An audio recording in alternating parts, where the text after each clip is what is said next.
हरे Krishna Krishna Krishna Hare Hare Hare Ram Ram Ram Hare Hare. So ಇಷ್ಟವರೆಗೂ ಈಗ 3ನೇ ಸ್ಕಂದದಲ್ಲಿ ವಿದುರರು 19 ಪ್ರಭುಜಿ, 19 20ನೇ ಶ್ಲೋಕದಿಂದ ಆಗ್ಬೇಕು ಪ್ರಭುಜಿ. 20ನೇ ಶ್ಲೋಕದಿಂದ ಸ್ಟಾರ್ಟ್ ಮಾಡ್ಬೇಕು ಪ್ರಭುಜಿ. ಇಷ್ಟವರೆಗೂ ಇವರು ವಿದುರರು ಉದ್ಧವರನ್ನು ಭೇಟಿ ಮಾಡಿದ್ದಾರೆ. ಸೊ ಭೇಟಿ ಮಾಡಿ ಅವರಿಗೆ ಪ್ರಶ್ನೆ ಮಾಡಿದ್ದು ವಿಶೇಷವಾಗಿ ಅವರು ಕೃಷ್ಣನ ಅಂತ್ಯಲೀಲೆ, ಸೊ ತನ್ನ ಧಾಮಕ್ಕೆ ಹೋಗೋ ಅದ್ರ ಬಗ್ಗೆ, ಕೃಷ್ಣನ ಹೇಗಿದ್ದಾರೆ, ಕೃಷ್ಣ ಬಲರಾಮರು ಹೇಗಿದ್ದಾರೆ, ವಾಸುದೇವ ಹೇಗಿದ್ದಾರೆ, ಕೃಷ್ಣ ಮಕ್ಕಳು ಹೇಗಿದ್ದಾರೆ, ಹೀಗೆ ಕೇಳಿದ ಪ್ರಶ್ನೆ ಅದು. ಆದ್ರೆ ಹೇಳ್ತಾರೆ ಈಗ ವಿವರಣೆ. ವಿದುರರು ಕೇಳಿದ ಪ್ರಶ್ನೆಗಳಿಗೆ ಉದ್ಧವ ಕಂಪ್ಲೀಟ್ ಕೃಷ್ಣನ ಮೇಲೆ ಸಂಪೂರ್ಣ ತೀವ್ರ ಸಮಾಧಿಗೆ ಹೋಗ್ತಾರೆ ಅವರು. ಸೊ ನಂತರ ಕೃಷ್ಣನ ಚಟುವಟಿಕೆಗಳನ್ನ ಅವರು ಸ್ಮರಣೆ ಮಾಡ್ತಾ ಇದ್ದಾರೆ.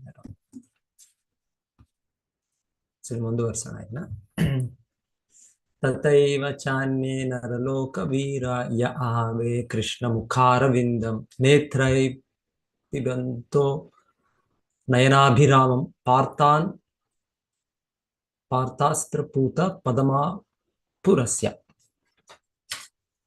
ಅನುವಾದ ಹೀಗಿದೆ: ಕುರುಕ್ಷೇತ್ರದ ಯುದ್ಧ ಭೂಮಿಯಲ್ಲಿದ್ದ ಉಳಿದ ಸೈನಿಕರು ಅರ್ಜುನನ ಬಾಣಗಳ ದಾಳಿಯಿಂದ ಖಂಡಿತವಾಗಿ ಪುನೀತರಾದರು. ಅವರು ಕಣ್ಣುಗಳಿಗೆ ಅಪ್ಯಾಯಮಾನವಾದ ಶ್ರೀಕೃಷ್ಣನ ಕಮಲ ಸದೃಶ ಮುಖವನ್ನು ನೋಡುತ್ತಲೇ ಭಗವಂತನ ಧಾಮವನ್ನು ಸೇರಿದರು. ಸೊ ಭಗವಂತನು ಯಾವಾಗಲೂ ಕೂಡ ಅವನೆಲ್ಲ ಚಟುವಟಿಕೆಗಳು ಕೂಡ ದಿವ್ಯವಾದಂತೆ. ಸೊ ಇಲ್ಲಿ ನಾವು ನೋಡಿದಾಗ ನಾವು ಅವನು ಒಬ್ಬರಿಗೆ ಜೀವ ಕೊಡೋದಾಗ್ಬೋದು, ಒಬ್ಬರಿಗೆ ಕೊಲ್ಲೋದಾಗ್ಬೋದು, ಎರಡೂ ಕೂಡ ಒಂದೇ. ಸೊ ಹಾಗೆ ಇಲ್ಲಿ ಅರ್ಜುನನು ಕೃಷ್ಣನ ಆದೇಶ ಮೇಲೆ ಕೊಂದದ್ದು. ಸೊ ಹಾಗಾಗಿ ಹೇಳೋದು, ಆ ಬಾಣಗಳಿಂದ ಅವರೆಲ್ಲರೂ ಕೂಡ ಅವರೆಲ್ಲ ಪಾಪಗಳಿಂದ ಮುಕ್ತರಾದರು. ಸೊ ನಂತರ ಕೃಷ್ಣನ ಅರ್ಜುನನ ಎದುರು ಸಾರಥಿಯಾಗಿದ್ದದ್ದು. ಸೊ ಅವರು ಕೃಷ್ಣನ ನೋಡ್ತಾ ಅವರು ದೇಹವನ್ನು ಬಿಟ್ಟದ್ದು. ಅಂತೆ ನಾರಾಯಣ ಸ್ಮೃತಿ. ಸೊ ಅಂತ್ಯಕಾಲದಲ್ಲಿ ಕೃಷ್ಣನನ್ನು ನೋಡಿದ್ರೆ, ಸ್ಮರಣೆ ಮಾಡಿದ್ರೆ ಭಗವದ್ಧಾಮಕ್ಕೆ ಖಂಡಿತವಾಗಿ ಹೋಗ್ತೀವಿ. ಸೊ ಹಾಗೆ ಇಲ್ಲಿ ಹೇಳ್ತಾ ಇರೋದು ಈ ಮಹಾಭಾರತ ಯುದ್ಧದಲ್ಲಿ ವಿಶೇಷತೆ. ಹಾಗೆ ಅವರೆಲ್ಲರೂ ಕೂಡ ಭಗವದ್ಧಾಮಕ್ಕೆ ಹೋದ್ರು. ಸಾಮಾನ್ಯವಾಗಿ ಅಸುರರು ಭಗವಂತನಿಂದ ಕೊಲ್ಲಲ್ಪಟ್ಟಾಗ ಅವ್ರು ಬ್ರಹ್ಮಜ್ಯೋತಿಗೆ ಒಂದಾಗ್ತಾರೆ, ನೀರಾಗ್ತಾರೆ ಅವರು ಸಾಮಾನ್ಯವಾಗಿ. ಬೇರೆ ಭಗವಂತನ ವಿಸ್ತರಣೆಗಳು ಇಲ್ಲ ಕೃಷ್ಣ ವಿಸ್ತರಣೆ ಒಮ್ಮೊಮ್ಮೆ ಬಹಳ ಸಮಯ ಕೂಡ ಆಗೋದು ನಾವು ಕೇಳ್ತೇವೆ. ಅದೇ ಮಹಾಭಾರತದ ಸನ್ನಿವೇಶದಲ್ಲಿ ಒಂದು ವಿಶೇಷ ಅಂದ್ರೆ ಧರ್ಮಯುದ್ಧ ಭಗವಂತನ ಇಚ್ಛೆಯಿಂದ, ಮತ್ತೆ ಭಗವಂತನೇ ಸ್ವತಃ ಅದನ್ನು ನಿರ್ವಹಿಸುತ್ತಿರೋದ್ರಿಂದ ಹೇಳ್ತಾರೆ ಅವರೆಲ್ಲರೂ ಕೂಡ ಭಗವದ್ಧಾಮಕ್ಕೆ ಹೋಗ್ಬೇಕು ಅಂತ ಹೇಳ್ತಾ ಇದ್ದಾರೆ. ಸೊ ಭಗವಂತನ ಅಪಾರ ಕರುಣೆ, ಕಾಸ್ಲೆಸ್ ಮರ್ಸಿ, ಯಾವ ಒಂದು ಕಾರಣವಿಲ್ಲದ ಕರುಣೆ. ಸೊ ಹಾಗೆ ಭಗವಂತನ ಏನು ಕೂಡ ಮಾಡ್ಬೋದು.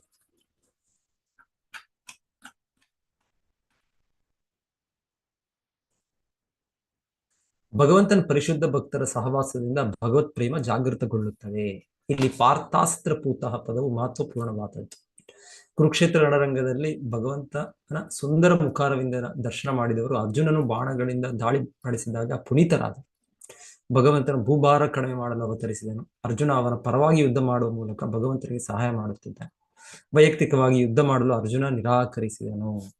ಅರ್ಜುನನನ್ನು ಯುದ್ಧದಲ್ಲಿ ತೊಡಗಿಸಲೆಂದೇ ಇಡೀ ಭಗವದ್ಗೀತೆಯನ್ನು ಉಪದೇಶ ಮಾಡಲಾಯಿತು. ಭಗವಂತನ ಪರಿಶುದ್ಧ ಭಕ್ತನಾದ ಅರ್ಜುನನು ತನ್ನ ನಿರ್ಧಾರಕ್ಕೆ ಬದಲಾಗಿ ಯುದ್ಧ ಮಾಡಲು ಒಪ್ಪಿಕೊಂಡನು. ಆ ಮೂಲಕ ಭೂಭಾರ ಹರಣ ಮಾಡುವ ಭಗವಂತನ ಕಾರ್ಯನಿಯೋಗದಲ್ಲಿ ಸಹಕರಿಸಿದನು. ಪರಿಶುದ್ಧ ಭಕ್ತನ ಕಾರ್ಯಗಳೆಲ್ಲವೂ ಭಗವಂತನ ಪರವಾಗಿ ನಡೆಯುತ್ತವೆ, ಏಕೆಂದರೆ ಭಗವಂತನ ಪರಿಶುದ್ಧ ಭಕ್ತನಿಗೆ ಸ್ವಹಿತಾಸಕ್ತಿ ಎಂಬುದೇ ಇರುವುದಿಲ್ಲ. ಅರ್ಜುನ ಎಸಗಿದ ಹತ್ಯೆಯು ಸಾಕ್ಷಾತ್ ಭಗವಂತ ಎಸಗಿದ ಹತ್ಯೆಯಂತೆಯೇ. ಅರ್ಜುನ ಶತ್ರುವನ್ನಿತ್ತ ಬಾಣ ಬಿಟ್ಟು ಕೂಡಲೇ ಶತ್ರು ಐಹಿಕ ಮಾಲಿನ್ಯಗಳಿಂದ ಪರಿಶುದ್ಧನಾಗಿ ಆಧ್ಯಾತ್ಮಿಕ ಆಗಸಕ್ಕೆ ಹೋಗುವ ಅರ್ಹತೆ ಪಡೆದನು. ಭಗವಂತನ ಪಾದಕಮಲಗಳನ್ನು ಮೆಚ್ಚಿದವರು ಮತ್ತು ಎದುರಿನಲ್ಲಿ ಅವನ ಮುಖದರ್ಶನ ಮಾಡಿದವರು ಎಲ್ಲರಿಗೂ ಸುಪ್ತವಾಗಿದ್ದ ಭಗವತ್ ಪ್ರೇಮವು ಜಾಗೃತಗೊಂಡಿತು. ಹೀಗೆ ಅವರೆಲ್ಲರೂ ಒಮ್ಮೆಗೆ ವೈಕುಂಠ ಲೋಕಗಳಿಗೆ ಹೋದರೆ ಹೊರತು ಶಿಶುಪಾಲನಂತೆ ನಿರಾಕರಿಸಿದ ಬ್ರಹ್ಮಜ್ಯೋತಿಗೆ ಅಲ್ಲ. ಶಿಶುಪಾಲ ಭಗವಂತನ ಮೆಚ್ಚದೆಯೇ ಸತ್ತ. ಓಕೆ, ಮೆಚ್ಚಲಿಲ್ಲ, ಸೊ ಹಾಗೆ ಸತ್ತ. ಆದರೆ ಉಳಿದವರು ಭಗವಂತನನ್ನು ಇಷ್ಟಪಟ್ಟು ಸತ್ತರು. ಈ ಎರಡು ರೀತಿಯವರು ಆಧ್ಯಾತ್ಮಿಕ ಆಗಸವನ್ನು ಸೇರಿದರು. ಆದರೆ ಭಗವತ್ಪ್ರೇಮವನ್ನು ಜಾಗೃತಗೊಳಿಸಿಕೊಂಡವರು ದಿವ್ಯ ಆಕಾಶ ಲೋಕಗಳನ್ನು ಸೇರಿದರು. ಕುರುಕ್ಷೇತ್ರ ಯುದ್ಧ ಭೂಮಿಯ ಯೋಧರಿಗಿಂತ ತನ್ನ ಮಟ್ಟ ಕಡಿಮೆಯಾಯಿತು ಎಂದು ಉದ್ಧವ ಪರಿತಪಿಸಿದನು. ಏಕೆಂದರೆ ಅವರೆಲ್ಲ ವೈಕುಂಠವಾಸಿಗಳಾದರು. ಆದರೆ ಉದ್ಧವ ಮಾತ್ರ ಭಗವಂತನ ಅಂತರ್ಧಾನಕ್ಕೆ ದುಃಖಿಸುತ್ತಾ ಭೂಲೋಕದಲ್ಲೇ ಉಳಿದನು. ಸೊ ಎನಿವೆ, ಇದು ಅವರ ಒಂದು ವಿರಹ ಭಾವದ ಒಂದು ಚಿಂತನೆ. ಇಲ್ಲಾಂದ್ರೆ ಮುಂದೆ ಪ್ರಭುಪಾದರು ಭಾವಾರ್ಥದಲ್ಲಿ ಹೇಳ್ತಾರೆ, ಭಕ್ತರಿಗೆ ನೂರಾರು ಸಾವಿರಾರು ಪಟ್ಟು ಹೆಚ್ಚು ಒಳ್ಳೆ ಸ್ಥಿತಿ ಸಿಗುತ್ತೆ. ಸೊ ಹಾಗೆ ಅವರು ವ್ಯತ್ಯೆ ಪಡೋ ಅವಶ್ಯಕತೆ ಇಲ್ಲ. ಸೊ ಉದ್ಧವ ಶುದ್ಧ ಭಕ್ತರು. ಸೊ ಅವರು ಭಗವಂತನ ನಾಮವನ್ನು ಖಂಡಿತವಾಗಿ ಸೇರ್ಕೊಂಡಿದ್ದಾರೆ.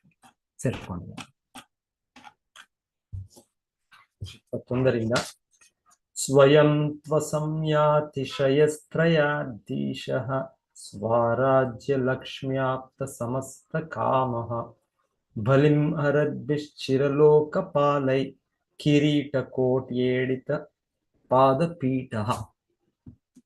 ಅನುವಾದ ಹೇಳಿ, ನಾನು ಹಿಂದೆ ಹೇಳಿದ ಅನುವಾದ. ಭಗವಾನ್ ಶ್ರೀಕೃಷ್ಣನು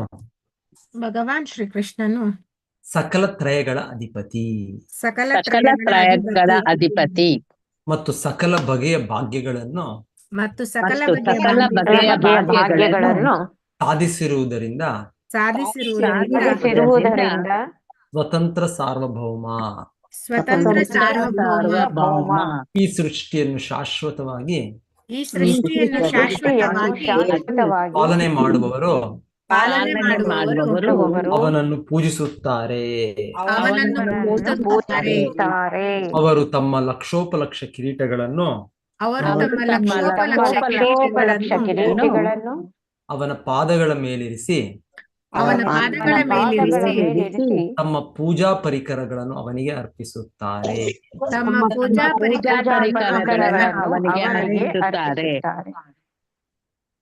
ಮೇಲಿನ ಶ್ಲೋಕಗಳಲ್ಲಿ ವರ್ಣಿಸಿದಂತೆ ಭಗವಾನ್ ಶ್ರೀಕೃಷ್ಣನು ಸೌಮ್ಯಶೀಲ ಹಾಗೂ ಕರುಣಾಪೂರ್ಣ. ಆದರೂ ಅವನು ಸಕಲ ಬಗೆಯ ತ್ರಯಗಳ ಅಧಿಪತಿ. ಸೊ ತ್ರಯಾಧೀಶ ಅಂತ ಹೇಳ್ತಾ ಇದ್ದಾರೆ. ಸೊ ತ್ರಯ ಅಂದ್ರೆ ಇಲ್ಲಿ ಎಕ್ಸ್ಪ್ಲೇನ್ ಮಾಡ್ತಾ ಇರೋದು ಮೂರು ಲೋಕಗಳು.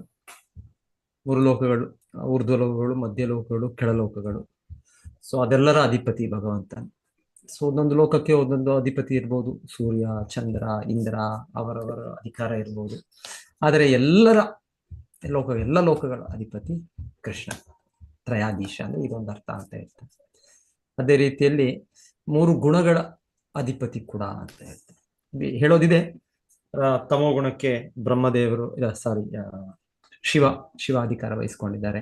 ರಜೋಗುಣವನ್ನು ಬ್ರಹ್ಮದೇವರು ಅಧಿಕಾರ ವಹಿಸ್ಕೊಂಡಿದ್ದಾರೆ.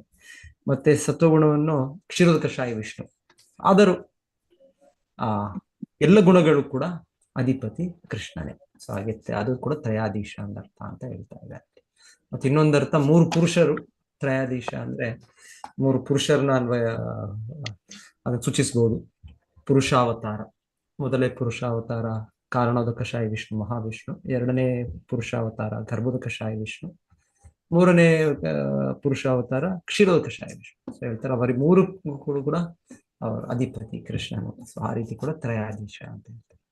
ಇನ್ನ ಒಂದು ಇದರಲ್ಲಿ ಎಕ್ಸ್ಪ್ಲನೇಷನ್ ರೂಪಾದರು 3 ಶಕ್ತಿಗಳಿವೆ. ಪ್ರತಿಯೊಂದು ಅವನು ಚಿತ್ ಶಕ್ತಿ, ಮಾಯಾಶಕ್ತಿ ಮತ್ತು ತಟಸ್ಥ ಶಕ್ತಿ ಎಂಬ 3 ಪ್ರಮುಖ ಶಕ್ತಿಗಳ ಒಡೆಯ. ಸೊ ತಟಸ್ಥ ಶಕ್ತಿ ಜೀವಿಗಳು ನಾವು. ಮಾಯಾಶಕ್ತಿ ಅಂದ್ರೆ ಮಾಯಾಶಕ್ತಿ ಭಗವಂತನ ಬಹಿರಂಗ ಶಕ್ತಿ. ಚಿತ್ ಶಕ್ತಿ ಅವನ ಅಂತರಂಗ ಶಕ್ತಿ ಅಂತ ಹೇಳ್ಬೋದು. ಅವನ ಅಂತರಂಗ ಶಕ್ತಿ, ಅವನ ಬಹಿರಂಗ ಶಕ್ತಿ. ಮತ್ತೆ ನಾವು ಜೀವಿಗಳಾದ ತಟಸ್ಥ ಶಕ್ತಿ. ಸೊ ಎಲ್ಲರಿಗೂ ಅವನ ಒಡೆಯ.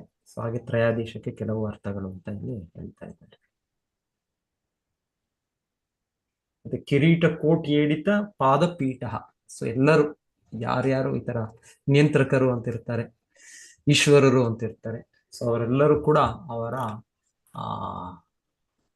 ಅವರು ತಮ್ಮ ಲಕ್ಷೋಪಲಕ್ಷ ಕಿರೀಟಗಳನ್ನು ಅವನ ಪಾದಗಳ ಮೇಲಿಸಿ ತಮ್ಮ ಪೂಜಾ ಪರಿಕರಗಳನ್ನು ಅವನಿಗೆ ಅರ್ಪಿಸುತ್ತಾರೆ. ಎಲ್ಲರೂ ಕೂಡ ಭಗವಂತನು ಪೂಜಾ, ಎಲ್ಲರ ಮೂಲ. ಈ ಸೃಷ್ಟಿಯನ್ನು ಶಾಶ್ವತವಾಗಿ ಪಾಲನೆ ಮಾಡುವವರು ಅವನನ್ನು ಪೂಜಿಸುತ್ತಾರೆ. ಈಶ್ವರ ಪರಮ ಕೃಷ್ಣ. ಎಲ್ಲಿಗೆ ಹೋಗುದಾ? ನೆಕ್ಸ್ಟ್ ಇದು ರಿಪೀಟ್ ಮಾಡ್ತೇವೆ. ತತ್ತಸ್ಯ ಕೈಂಕರ್ಯಮಲಂ ಭೃತಾನ್ನೋ ವಿಗ್ಲಾಪಯತ್ಯಂಗ ಯದುಗ್ರಸೇನಂ ತಿಷ್ಟನ್ ನಿಷನ್ನಂ ಪರಮೇಷ್ಟಿ ದಿಷ್ಣೆ ನ್ಯಬೋದಯದ್ದೇವ ನಿಧಾರಯೇತಿ. ಸೊ ಹೇಳಿ ನನ್ನಿಂದ ಹೇಳಿ ಅನುವಾದ. ಆದ್ದರಿಂದ ಎಲೈ ವಿದುರನೆ, ಆದ್ದರಿಂದ ಎಲೈ ವಿದುರನೆ, ರಾಜಸಿಂಹಾಸನದಲ್ಲಿ ಕೂತ ಉಗ್ರಸೇನ ಮಹಾರಾಜನ ರಾಜಸಿಂಹಾಸನದಲ್ಲಿ ಕೂತ ಉಗ್ರಸೇನ ಮಹಾರಾಜನ ಮುಂದೆ ನಿಂತು ಮುಂದೆ ಮುಂದೆ ನಿಂತು, ಹೇ ನನ್ನ ಪ್ರಭುವೇ, ಹೇ ನನ್ನ ಪ್ರಭುವೇ, ಇದು ನಿಮಗೆ ತಿಳಿದಿರಲಿ ಇದು ನಿಮಗೆ ತಿಳಿದಿರಲಿ ಎಂದು ವಿವರಣೆಗಳನ್ನು ನೀಡುತ್ತಿದ್ದುದನ್ನು ನೆನಪಿಸಿಕೊಂಡಾಗ ಎಂದು ವಿವರಣೆಗಳನ್ನು ನೀಡುತ್ತಿದ್ದುದನ್ನು ನೆನಪಿಸಿಕೊಂಡಾಗ ಅವನ ಶ್ರೀಕೃಷ್ಣನ ದಾಸರಾದ ನಮಗೆ ಅವನ ನಮಗೆ ನೋವಾಗುವುದಿಲ್ಲವೇ? ನೋವಾಗುವುದಿಲ್ಲವೇ? ಹೀಗೆ ಈ ಹಿಂದಿನ ಶ್ಲೋಕದಲ್ಲಿ ಕೃಷ್ಣನು ಎಲ್ಲರ ಒಡೆಯ, ಸಮಸ್ತ ನಿಯಂತ್ರಕನು, ತ್ರಯಾಧೀಶ ಸೊ ಅಂತ ಹೇಳಿದ್ಮೇಲೆ ಅವ್ರು ಹೇಳ್ತಾರೆ. ಆದರೂ ಕೃಷ್ಣನ ಚಟುವಟಿಕೆ ಹೇಗೆ ಅಂದ್ರೆ ಉಗ್ರಸೇನ ಯದುವಂಶ ಕೃಷ್ಣನು ಅವರಿಗೆ ಕಂಸನನ್ನು ಕೊಂದರು ಕೂಡ ಅನಂತರ ಉಗ್ರಸೇನರಿಗೆ ಮಹಾರಾಜನಾಗಿ ಮತ್ತೆ ಮಾಡಿದ್ರು ಕೃಷ್ಣನು. ಸೊ ಹಾಗೆ ಅವರಿಗೆ ಕೃಷ್ಣ ಪ್ರತಿ ದಿವಸ ರಿಪೋರ್ಟ್ ಕೊಡ್ತಾ ಇದ್ರು. ಹಾಗೆ ಒಬ್ಬರು ಮಂತ್ರಿಗಳು ಇಲ್ಲ ಅಂದ್ರೆ ಇನ್ನೊಬ್ಬರು ಅವರ ಸೇವಕರು ರಿಪೋರ್ಟ್ ಕೊಡೋದಿದ್ರು ಕೃಷ್ಣ ಕೂಡ. ಸೊ ಹೀಗೆ ಹೇಳ್ತಾ ಇದೆ. ಈ ಕೃಷ್ಣ ಚಟುವಟಿಕೆಗಳು ದಿವ್ಯ ಚಟುವಟಿಕೆಗಳು. ತನ್ನ ತಂದೆ, ತಾತ ಮತ್ತು ಅಣ್ಣನಂತಹ ಹಿರಿಯರ ಮುಂದೆ ಶ್ರೀಕೃಷ್ಣ ಸೌಮ್ಯ ನಡತೆ, ಪತ್ನಿಯರು, ಮಿತ್ರರು ಮತ್ತು ಸಮಕಾಲೀನರ ಜೊತೆ ಅವನ ಸ್ನೇಹಪರ ನಡತೆ, ತನ್ನ ತಾಯಿ ಯಶೋದೆಯ ಜೊತೆ ಮಗುವಾಗಿ ಅವನ ನಡತೆ, ತನ್ನ ಯುವ ಗೆಳತಿಯರೊಡನೆ ಅವನ ತುಂಟಾಟಗಳು, ಇವು ಯಾವುವು ಉದ್ದವನಂತಹ ಶುದ್ಧ ಭಕ್ತನನ್ನು ದಿಗ್ಭ್ರಮೆಗೊಳಿಸುವುದಿಲ್ಲ. ಭಕ್ತರಲ್ಲದವರು ಮಾನವನಂತೆ ನಡೆಸಿದ ಭಗವಂತನ ಇಂತಹ ನಡವಳಿಕೆಗಳಿಂದ ದಿಗ್ಭ್ರಾಂತರಾಗುತ್ತಾರೆ. ಸೊ ಭಗವಂತನ ದಿವ್ಯ ಚಟುವಟಿಕೆಗಳು, ಜನ್ಮ ಕರ್ಮ ಚಮೆ ದಿವ್ಯ, ಪ್ರತಿಯೊಂದು ಕೂಡ ಅವನ ಪ್ರತಿಯೊಂದು ನಡತೆ ಕೂಡ ದಿವ್ಯವಾದದ್ದು. ಮತ್ತೆ ಭಗವಂತನದು ಒಂದು ಆದರ್ಶವಾಗಿ ಕೂಡ ಇರುತ್ತೆ. ಭಗವಂತನ ಚಟುವಟಿಕೆ ಒಮ್ಮೊಮ್ಮೆ ಆದರ್ಶವಾಗಿರುತ್ತೆ, ಒಮ್ಮೊಮ್ಮೆ ಅವನ ಭಕ್ತರಿಗೆ ಆನಂದ ಕೊಡೋ ರೀತಿಯಲ್ಲಿ ಇರುತ್ತೆ. ಸೊ ಹೇಗಾದ್ರೂ ಭಗವಂತನ ಚಟುವಟಿಕೆ ದಿವ್ಯವಾದದ್ದು. ಅದು ಭಗವಂತನದು ನಮ್ಮ ರೀತಿಯ ಅದು ಚಟುವಟಿಕೆ ಅಲ್ಲ, ಅದು ಭೌತಿಕ ಚಟುವಟಿಕೆ ಅಲ್ಲ.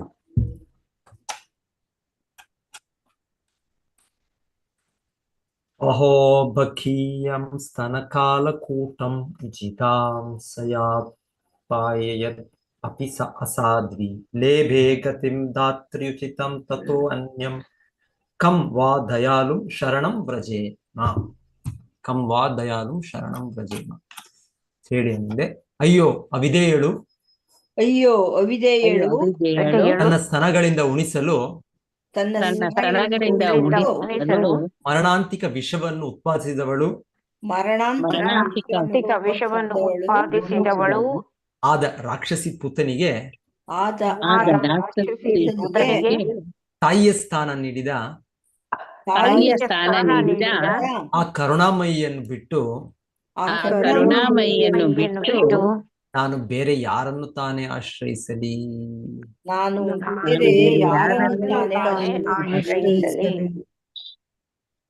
ಆಕ್ಚುಲಿ ಇದು ಬಹಳ ಮುಖ್ಯವಾದ ಶ್ಲೋಕ. ಇದು ಹೇಳೋದಿಲ್ಲಿ ಭಗವಂತನ ಕರುಣೆ ಎಷ್ಟರ ಮಟ್ಟಿಗೆ ಅಂದ್ರೆ ಪೂತನ ರಾಕ್ಷಸಿ ಅವರಿಗೂ ಕೂಡ ಕೃಷ್ಣನು ತನ್ನ ತಾಯಿಯಾಗಿ, ಹೇಗೆ ಯಶೋದೆ, ದೇವಕಿ, ಸೊ ಅವರೆಲ್ಲ ಕೃಷ್ಣನ ತಾಯಂದಿರು, ಅವರಿಗೆ ನಿತ್ಯವಾಗಿ ಅವರಿಗೆ ಗೋಲೋಕದಲ್ಲಿ ಅವ್ರಿಗೆ ಸ್ಥಾನ ಇದೆ. ಹಾಗೆ ಪೂತನಾಗೂ ಕೂಡ ಒಂದು ವೈಕುಂಠ ಲೋಕಗಳಲ್ಲಿ ಈ ತರ ಸ್ಥಾನ ಇದೆ, ತಾಯಿಯ ಸ್ಥಾನ ಇದೆ ಅಂತ.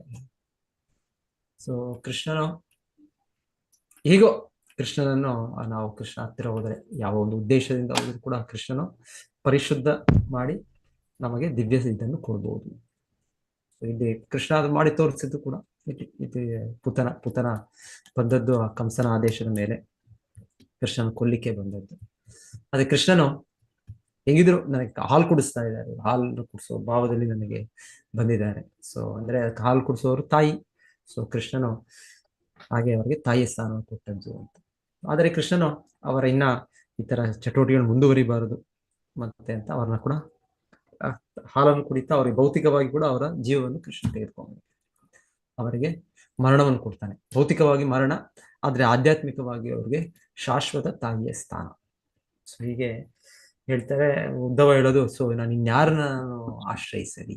ಸೊ ಅವರಿಗಿಂತ ಕೃಷ್ಣನಿಗಿಂತ ಯಾರು ಅಷ್ಟು ಆ ದಯಾಲು. ಕಂವಾ ದಯಾಲು ಶರಣಂ ವಚೇಮ. ಸೊ ಯಾರು ಅಷ್ಟು ದಯಾಲು, ಅಷ್ಟು ಕರುಣಾಳುಯಾಗಿ ಯಾರಿದ್ದಾರೆ? ಸೊ ಯಾರು ಇಲ್ಲ. ಸೊ ಆಕ್ಚುಲಿ ಇದೇ ಶ್ಲೋಕನೇ ಅನ್ಸುತ್ತೆ ನನಗೆ ಅನ್ಸೋ ಪ್ರಕಾರಕ್ಕೆ ಇದು. ಶುಕಮುನಿಗಳು ಕೂಡ ಅವರು ಹುಟ್ಟಿದ ತಕ್ಷಣವೇ ಅವರು ಹೋಗ್ಬಿಟ್ಟಿರ್ತಾರೆ. ಎಲ್ಲಿ ಅವರು ತಾಯಿಯ ಗರ್ಭದಿಂದ ಹುಟ್ಟಿದ್ದೆ ಹೊರಗೆ ಹೋಗ್ಬಿಟ್ಟಿರ್ತಾರೆ. ಆಗ ಇವರು ನೇರವಾಗಿ ವೇದವ್ಯಾಸರಿಂದನೋ ಇಲ್ಲಾಂದ್ರೆ ವೇದವ್ಯಾಸ ಶಿಷ್ಯರಿಂದನೋ ಯಾರಿಂದನೋ ಇದನ್ನು ಕೇಳೋದು. ಕೃಷ್ಣನ ಎಷ್ಟು ಕರುಣಾಮಯಿ. ಅವನು ಈ ತರ ಒಬ್ಬ ವ್ಯಕ್ತಿ, ಅವನು ಯಾರು ಅವನನ್ನು ಕೊಲ್ಲಲಿಕ್ಕೆ ಬಂದದ್ದು ಅವರಿಗೆ ಮೋಕ್ಷವನ್ನು ಪ್ರದಾಯಿಸಿತು. ಸೊ ಒಬ್ಬ ವೈರಿ, ಒಬ್ಬ ಶತ್ರು ಅಂದ್ರೆ ನಾವು ಕೂಡ ಅದೇ ಶತ್ರುತ್ವವನ್ನು ಬೆಳೆಸ್ತೇವೆ, ಆ ರೀತಿ ವೈರತ್ವವನ್ನು ಬೆಳೆಸ್ತೇವೆ. Tit for that. ನಮಗೆ ಯಾವ ಭಾವದಲ್ಲೂ ನಾವು ಅದೇ ಅದು ಕೃಷ್ಣನು ಆ ರೀತಿ. ಕೃಷ್ಣನ ಇಲ್ಲಿ ಹೇಳೋದು ಆ ಶತ್ರು ಭಾವನೆ ಇದ್ರು ಕೂಡ ಭಗವಂತ ನೆನಿವೆ ಶತ್ರುಗಳನ್ನ, ಅವನ ಅಸುರನ್ನು ಕೊಂದಾಗ ಅವ್ರಿಗೆ ಮುಕ್ತಿ ಕೊಡ್ತಾ ಇದ್ದಾನೆ. ಆದ್ರೆ ಈ ಸನ್ನಿವೇಶದಲ್ಲಿ, ಪರ್ಟಿಕ್ಯುಲರ್ಲಿ ಪೂತನ ಸನ್ನಿವೇಶದಲ್ಲಿ ತಾಯಿಯ ಸ್ಥಾನವನ್ನು ಕೊಡ್ತಾರೆ. ಕೆಲವು ಶ್ಲೋಕಗಳಿಂದ ಕೇಳಿದ್ದು, ಅರ್ಜುನನು ಕೊಂದಾಗ ಕೂಡ ಅವ್ರು ಕೂಡ ವೈಕುಂಠ ಲೋಕ ಪ್ರಾಪ್ತಿ ಆಯ್ತು ಅಂತ. ಆದ್ರೆ ಅವ್ರಿಗಿಂತ ಹೆಚ್ಚು ಸ್ಥಾನ ಇದು ಹೇಳ್ಬೇಕು ಪೂತನ. ತಾಯಿ ವಾತ್ಸಲ್ಯ ರಸ ಇನ್ನ ಮೇಲೆ, ಇನ್ನು ಆತ್ಮೀಯವಾದ ಭಾವ. ಸೊ ಪೂತನಾಗಿ ಅವರಿಗಿಂತ ಹೆಚ್ಚು ಸ್ಥಾನ ಸಿಕ್ಕಿದೆ. ಯಾರಲ್ಲಿ ಮಹಾಭಾರತ ಯುದ್ಧದಲ್ಲಿ ಕೊಲ್ಲಲ್ಪಟ್ರು, ಅವರು ಕೂಡ ಪ್ರೇಮ ಭಕ್ತಿಯನ್ನು ಬೆಳೆಸಿದ್ರು ಅಂತ ನಾವು ಕೇಳಿದ್ವಿ ನಾವು ಕೆಲವು 2 ಶ್ಲೋಕಗಳಿಂದ. ಆದ್ರೆ ಪೂತನದು ಇನ್ನೂ ಸ್ಪೆಷಲ್, ಅವರಿಗಿಂತ ಹೆಚ್ಚು ಸ್ಥಾನ ಕೃಷ್ಣ ತಾಯಿ ಶಾಶ್ವತವಾಗಿ ಕೃಷ್ಣನಿಗೆ ಅಷ್ಟು ಆತ್ಮೀಯ ಇದನ್ನು ಕೃಷ್ಣನು ಅವರನ್ನು ಅನುಗ್ರಹಿಸಿದ್ದು. ಸೊ ಹಾಗೆ ಕೃಷ್ಣನ ದಿವ್ಯ ಚಟುವಟಿಕೆ, ಕೃಷ್ಣನ ದಿವ್ಯ ಗುಣಗಳು, ಕೃಷ್ಣನ ದಿವ್ಯ ಲೀಲೆಗಳು ಇಲ್ಲಿ ಉದ್ಧವರು ಅದನ್ನ ನೆನಪು ಮಾಡ್ಕೊಳ್ತಾ ಇದ್ದಾರೆ. ಮತ್ತೆ ಹೇಳ್ತಾರೆ, ಅವರು ಕೂಡ ಶುಮನಿಗಳು ಕೂಡ ಅವರು ಮೊದಲಿಗೆ ಬ್ರಹ್ಮನ್ ಪರಿಕಲ್ಪನೆಯಲ್ಲಿ ಇರ್ತಾರೋ, ಆದ್ರೆ ಇದು ಕೇಳಿದ್ಮೇಲೆ ಯಾರು ಈ ವ್ಯಕ್ತಿ ಈ ರೀತಿ ಇಷ್ಟು ದಿವ್ಯ ಗುಣಗಳನ್ನು ಪಡೆದವರು? ಒಬ್ಬ ಶತ್ರುಗೆ ಅವರು ಶಾಶ್ವತ ಒಂದು ಮುಕ್ತಿಯ ಸ್ಥಿತಿಯನ್ನು ಕೊಟ್ಟಿದ್ದಾರೆ ಅಂತ. ಸೊ ನಂತರ ಅವರು ಮತ್ತೆ ಬಂದು ಭಾಗವತ ಕೇಳ್ತಾರೆ ಅಂತ ನಾವು ಕೇಳ್ತೇವೆ.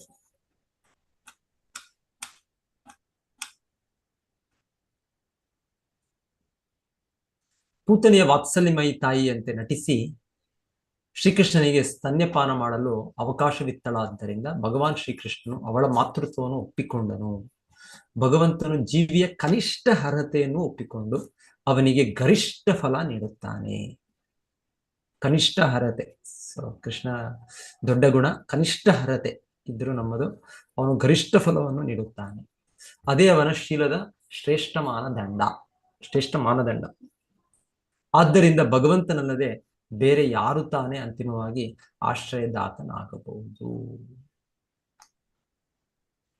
24 ಮನ್ಯೇ ಸುರಾನ್ ಭಾಗವತಾಂ ಶ್ರೇಯಾದಿಶೇ ಸಂರಂಭ ಮಾರ್ಗಾಭಿನಿವಿಷ್ಟ ಚಿತ್ತಾನ್ ಯೇ ಸಂಯುಗೇ ಅಚಕ್ಷತ ತಾರ್ಕ್ಷ್ಯ ಪುತ್ರಂ ಅಂಶೇ ಸುನಾಭಾಯುಧಂ ಆಪತಂತಂ. ಹೇಳಿ, ನನ್ನ ಹಿಂದೆ ಹೇಳಿ. ಭಗವಂತನ ಬಗ್ಗೆ ದ್ವೇಷ ಪಡುವ ಅಸುರರು ಭಕ್ತರಿಗಿಂತ ಹೆಚ್ಚೆಂದು ನಾನು ಭಾವಿಸುತ್ತೇನೆ. ಏಕೆಂದರೆ ದ್ವೇಷ ಭಾವದಿಂದ ಕೂಡಿ ಭಗವಂತನೊಳಗೆ ಯುದ್ಧ ಮಾಡುವಾಗ ಕಶ್ಯಪ ಪುತ್ರನಾದ ಗರುಡನ ಭುಜಗಳ ಮೇಲೆ ಕುಳಿತು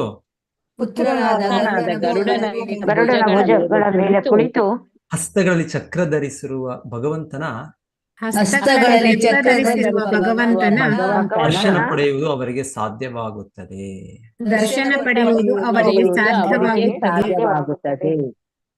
ಪ್ರಭುಪಾದರು ಇಲ್ಲಿ ವಿವರಿಸ್ತಾ ಇದ್ದಾರೆ. ಸೊ ಇದು ಅವರ ಒಂದು ನಮ್ರ ಭಾವದಲ್ಲಿ ಅವರ ಆ ರೀತಿ ಯೋಚನೆ ಮಾಡ್ತಾ ಇರೋದು. ಇಲ್ಲ ಅಂದ್ರೆ ಅವರ ಸ್ಥಾನ ಮೇಲಿದೆ, ಇವರಿಗಿಂತ 160,000 ಪಟ್ಟೆ ಇದೆ, ಇಲ್ಲಿ ಬರುತ್ತೆ. ವಾಸ್ತವವಾಗಿ ಅಸುರರು ಎಂದಿಗೂ ಶುದ್ಧ ಭಕ್ತರಿಗೆ ಸರಿಸಮವಲ್ಲ.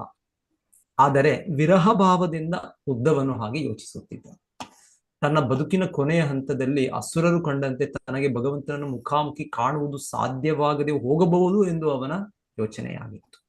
ಆದರೆ ವಸ್ತುಸ್ಥಿತಿ ಎಂದರೆ ದಿವ್ಯ ಪ್ರೇಮದಲ್ಲಿ ಭಗವಂತನ ಭಕ್ತಿ ಸೇವೆಯಲ್ಲಿ ತೊಡಗಿದ ಭಕ್ತರು ಆಧ್ಯಾತ್ಮಿಕ ಲೋಕಗಳಿಗೆ ಏರಿ ರಾಕ್ಷಸರಿಗಿಂತ 100 ಪಟ್ಟು 1000 ಪಟ್ಟು ಹೆಚ್ಚು ಲಾಭ ಪಡೆಯುತ್ತಾರೆ. ಒಂದ್ ರೀತಿ ಲೆಕ್ಕನೆ ಮಾಡಕ್ಕಾಗಲ್ಲ, ಯಾಕಂದ್ರೆ ಅಸುರರಿಗೆ ಸಿಗೋದು ಬ್ರಹ್ಮ ಜ್ಯೋತಿ, ಸೊ ಅದಕ್ಕೂ ಕೂಡ ಮತ್ತೆ ವೈಕುಂಠ ಧಾಮಕ್ಕೆ ಹೋಲಿಕೆನೇ ಇಲ್ಲ. ಆಧ್ಯಾತ್ಮಿಕ ಲೋಕಗಳಲ್ಲಿ ಅವರು ಭಗವಂತನಿಗೆ ಶಾಶ್ವತವಾಗಿ ಆನಂದದಿಂದ ಇರುತ್ತಾರೆ. ಅಸುರರು ಮತ್ತು ನಾಸ್ತಿಕರಿಗೆ ಭಗವಂತನ ಬ್ರಹ್ಮಜ್ಯೋತಿಯಲ್ಲಿ ಲೀನವಾಗುವ ಅವಕಾಶವಿದೆ, ಆದರೆ ಭಕ್ತರಿಗೆ ಆಧ್ಯಾತ್ಮ ಲೋಕಗಳಿಗೆ ಪ್ರವೇಶ ನೀಡಲಾಗುತ್ತದೆ. ಹೋಲಿಕೆಗೆ ಯಾರೇ ಆಗಲಿ, ಸೊ ಪ್ರಭುಪಾದ ಉದಾಹರಣೆ ಕೊಡ್ತಾ ಇದ್ದಾರೆ. ಬಾಹ್ಯ ಆಕಾಶದಲ್ಲಿ ತೇರುವುದಕ್ಕೂ ಆಕಾಶದಲ್ಲಿನ ಯಾವುದಾದರೂ ಒಂದು ಗ್ರಹದಲ್ಲಿ ವಾಸ ಮಾಡುವುದಕ್ಕೂ ಇರುವ ವ್ಯತ್ಯಾಸವನ್ನು ಊಹಿಸಿಕೊಳ್ಳಬಹುದು. ಒಂದು ಉದಾಹರಣೆ ಇದು. ಉದಾಹರಣೆ ಒಂದು ಆಕಾಶದಲ್ಲಿ ತೇಲೋದು, ಇಲ್ಲ ಯಾವುದಾದ್ರು ಲೋಕದಲ್ಲಿ ವಾಸ ಮಾಡೋದು. ಗ್ರಹಗಳಲ್ಲಿನ ಜೀವಗಳ ಆನಂದವು ದೇಹವಿಲ್ಲದೆ ಸೂರ್ಯನ ಕಿರಣ ಕಣಗಳಲ್ಲಿ ಲೀನವಾಗಿರುವ ಆನಂದಕ್ಕಿಂತ ಹೆಚ್ಚಿನದು. ಆದ್ದರಿಂದ ನಿರಾಕಾರವಾದಿಗಳಿಗೆ ಭಗವಂತನ ದ್ವೇಷಿಗಳಿಗಿಂತ ಹೆಚ್ಚಿನ ಅನುಗ್ರಹವಿಲ್ಲ. ಅವರಿಬ್ಬರು ಆಧ್ಯಾತ್ಮಿಕ ಮೋಕ್ಷದ ಒಂದೇ ಮಟ್ಟದಲ್ಲಿ ಇರುತ್ತಾರೆ. ಸೊ ನಂತರ ಈಗ ಮತ್ತೆ ಅವರು ಕೃಷ್ಣ ಕೆಲವು ಕೃಷ್ಣನ ಚಟುವಟಿಕೆ, ದಿವ್ಯ ಗುಣಗಳು ಅದನ್ನು ಸ್ಮರಿಸಿದರು. ಈಗ ಮತ್ತೆ ಒಂದು ವ್ಯವಸ್ಥಿತವಾಗಿ ಕೃಷ್ಣನ ಜನ್ಮದಿಂದ ಅವರು ಶುರು ಮಾಡ್ತಾರೆ. ಆಕ್ಚುಲಿ ಪ್ರಶ್ನೆ ಮಾಡಿದ್ದು ವಿದುರರು ಅವರ ಅಂತ್ಯದ ಲೀಲೆ ಬಗ್ಗೆ, ಆದರೆ ಭಕ್ತರಾದವರು ಅದನ್ನ ಚರ್ಚೆ ಮಾಡೋದಿಲ್ಲ. ಸೊ ಹೇಳ್ತಾರೆ ಅದಷ್ಟು ಇಷ್ಟ ಆಗೋದಿಲ್ಲ ಅವ್ರಿಗೆ. ಅದು ಈ ಪ್ರಭುಪಾದಲ್ಲಿ ಭಾವಾರ್ಥದಲ್ಲಿ ವಿವರಿಸ್ತಾರೆ. ಭಾವಾರ್ಥ ಹೌದನ್ನ ವಸುದೇವಸ್ಯ ದೇವಕ್ಯಾಂ ಜಾತೋ ಭೋಜೇಂದ್ರ ಬಂಧನೆ ಚಿಕೀರ್ಷುರ್ ಭಗವಾನಸ್ಯ ಶಂ ಅಜೇನಾಭಿಯಾಚಿತಃ. ಹೇಳಿದ ಮುಂದೆ ಭೂಲೋಕ ಕಲ್ಯಾಣಕ್ಕಾಗಿ ಬ್ರಹ್ಮನು ಪ್ರಾರ್ಥಿಸಿದಾಗ ದೇವೋತ್ತಮ ಪುರುಷನಾದ ಶ್ರೀಕೃಷ್ಣನು ಭೋಜರಾಜನ ಕಾರಾಗೃಹದಲ್ಲಿ ವಸುದೇವನ ಮಗನಾಗಿ ದೇವಕಿಯ ಗರ್ಭದಲ್ಲಿ ಜನಿಸಿದನು. ಯಾರಾದ್ರೂ ಓದಿದಂದು ಭಾವಾರ್ಥ? ಹರೇ ಕೃಷ್ಣ ಪ್ರಭುಜಿ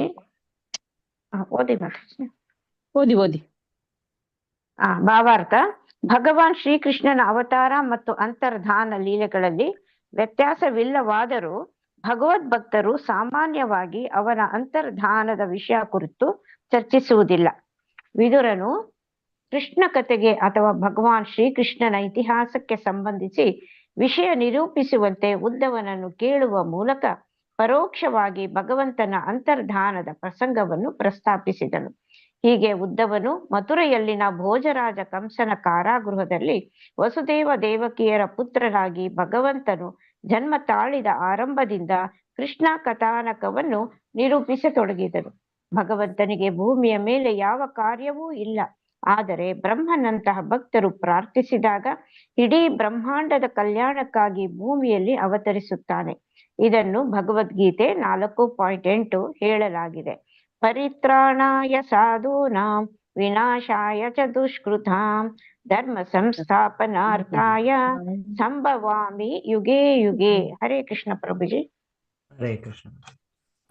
ತಥೋನಂದ ವ್ರಜಂ ಇತ ಪಿತ್ರ ಕಂಸ ವಿಬಿಭ್ಯತ ಏಕಾದಶ ಸಮಾಸ್ತತ್ರ ಗೂಢಾರ್ಚಿ ಸಬಲು ಅವಸತ್.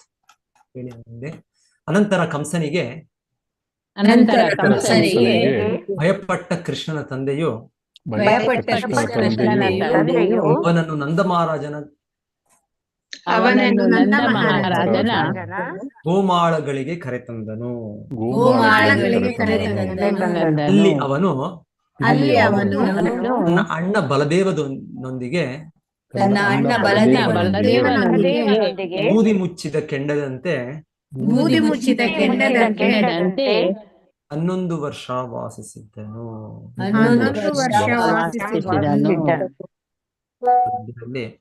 ಶಿಲ ಪ್ರಭುಪಾದ ಭಾವಾರ್ಥದಲ್ಲಿ ವಿವರಿಸ್ತಾ ಇರೋದು, ಕೃಷ್ಣನಿಗೆ ಕರ್ಕೊಂಡು ಬರೋದು ಅವಶ್ಯಕತೆ ಇರಲಿಲ್ಲ.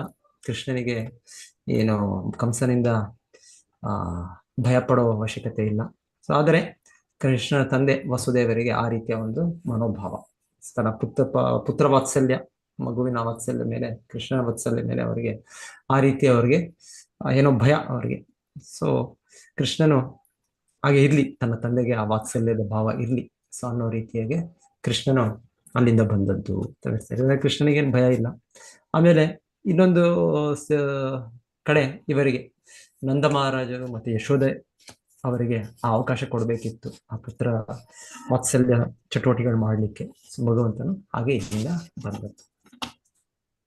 ಆದ್ರೆ ಅನ್ಕೊಳ್ಬಹುದು ಜನರು, ಇಲ್ಲ ಇಲ್ಲ ಕೃಷ್ಣನಿಗೆ ಭಯ ಆಯ್ತು, ಇಲ್ಲ ವಸುದೇವನಿಗೆ ಭಯ ಆಯ್ತು, ಹಾಗೆ ಕೃಷ್ಣನನ್ನು ಅಲ್ಲಿಂದ ಇಲ್ಲಿ ಕರ್ಕೊಂಡ್ ಬರ್ಲಿಕ್ಕಾಯ್ತು. ಇಲ್ಲ, ಕೃಷ್ಣ ಪರಮ ಪುರುಷ, ಅವನಿಗೆ ಯಾರ ಭಯವೂ ಇಲ್ಲ.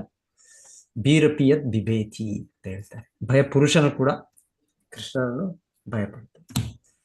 ಕೃಷ್ಣನಿಗೆ ಯಾರು ಭಯ ಇಲ್ಲ. ಪರಿತೋ ವತ್ಸ ಪೈರ್ವತ್ಸಾಂಶ್ಚಾರಯನ್ ವ್ಯಹರತ್ ವಿಭೋ ಯಮುನೋಪವನೆ ಕೂಜ ದ್ವಿಜ ಸಂಕುಲಿತಾಂಗ್ರಿಪೆ. ಹೇಳಿ ನನಗೆ, ಬಾಲ್ಯದಲ್ಲಿ ಸರ್ವಶಕ್ತ ಭಗವಂತನಾದ ಶ್ರೀಕೃಷ್ಣನನ್ನು ಕರುಗಳು ಮತ್ತು ಗೋಪಾಲಕರು ಸುತ್ತುವರಿದಿದ್ದರು. ಹೀಗೆ ಅವನು ಯಮುನಾ ನದಿಯ ತೀರದಲ್ಲಿ ಮರಗಿಡಗಳು ಮತ್ತು ಚಿಲಿಪಿಲಿಗುಟ್ಟುವ ಪಕ್ಷಿಗಳಿರುವ ಉಪವನಗಳಲ್ಲಿ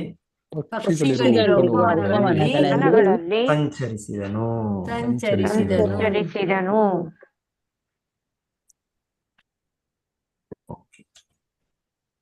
ಇನ್ನು ಮತ್ತೆ ಕೃಷ್ಣನ ಬಾಲ್ಯ ಲೀಲೆ ಎಲ್ಲ ವೃಂದಾವನದಲ್ಲಿ ನಡೆದದ್ದು. ಸೊ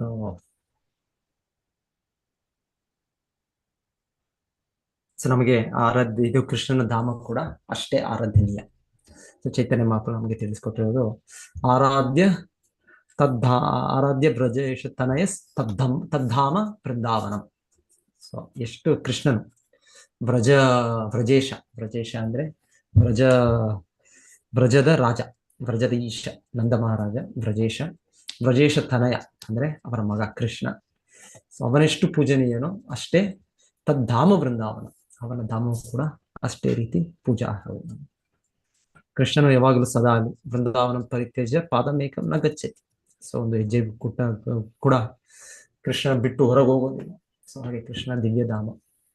ಪ್ರಭುಪಾದರು ಇದರಲ್ಲಿ ಶ್ರೀ ಚೈತನ್ಯ ಮಹಾಪ್ರಭು ನಮ್ಗೆ ಹೇಳ್ಕೊಟ್ಟಿದ ಹಾಗೆ ನಮಗೆ ಭಗವಂತನ ದಿವ್ಯಧಾಮ ತುಂಬಾ ಮುಖ್ಯ, ವೃಂದಾವನ ಧಾಮ.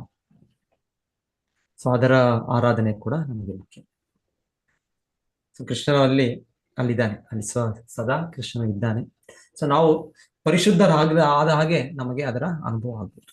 ಪರಿಶುದ್ಧ ಇಲ್ಲ ಅಂದ್ರೆ ತೊಂದರೆ ಇಲ್ಲ. ಈಗ ನಾವೊಂದು ಸಾಧನೆಯಾಗಿ ಒಮ್ಮೊಮ್ಮೆ ಹೋಗ್ತೇವೆ, ಭೇಟಿ ಕೊಡ್ತೇವೆ, ತೀರ್ಥಯಾತ್ರೆ ಆಗೋ ಅಲ್ಲಿ ಇನ್ನೊಂದು ಇದಾಗಿ. ಸೊ ಹಾಗೆ ನಮಗೆ ವೃಂದಾವನದ ಸ್ಪರ್ಶದಿಂದ, ಸಂಪರ್ಕದಿಂದ ನಾವು ಪರಿಶುದ್ಧರಾಗ್ತೇವೆ. ವೃಂದಾವನ ಧಾಮ ಬಹಳ ಮುಖ್ಯ ಧಾಮ.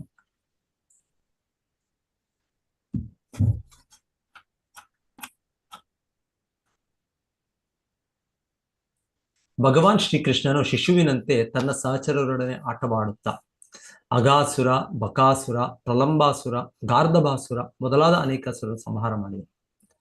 ಅವನು ವೃಂದಾವನದಲ್ಲಿ ಕೇವಲ ಒಬ್ಬ ಬಾಲಕನಾಗಿ ತೋರಿದರೂ ಬೂದಿ ಮುಚ್ಚಿದ ಕೆಂಡದಂತಿದ್ದನು. ಒಂದು ಸಣ್ಣ ಕಿಡಿಯು ಇಂಧನದ ಸಂಪರ್ಕದಿಂದ ಧಾವಾಗ್ನಿಯನ್ನು ಹೊತ್ತಿಸುತ್ತದೆ.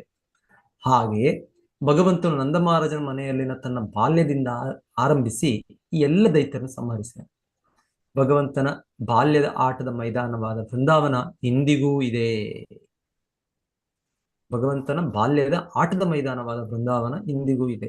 ಈ ಸ್ಥಳಗಳಿಗೆ ಭೇಟಿ ಕೊಡುವವರಿಗೆ ಭಗವಂತನು ಅವರ ಅಪರಿಪೂರ್ಣ ಕಣ್ಣುಗಳಿಗೆ ಗೋಚರಿಸುವುದಿಲ್ಲವಾದರೂ ದಿವ್ಯ ಆನಂದ ಉಂಟಾಗುವುದು.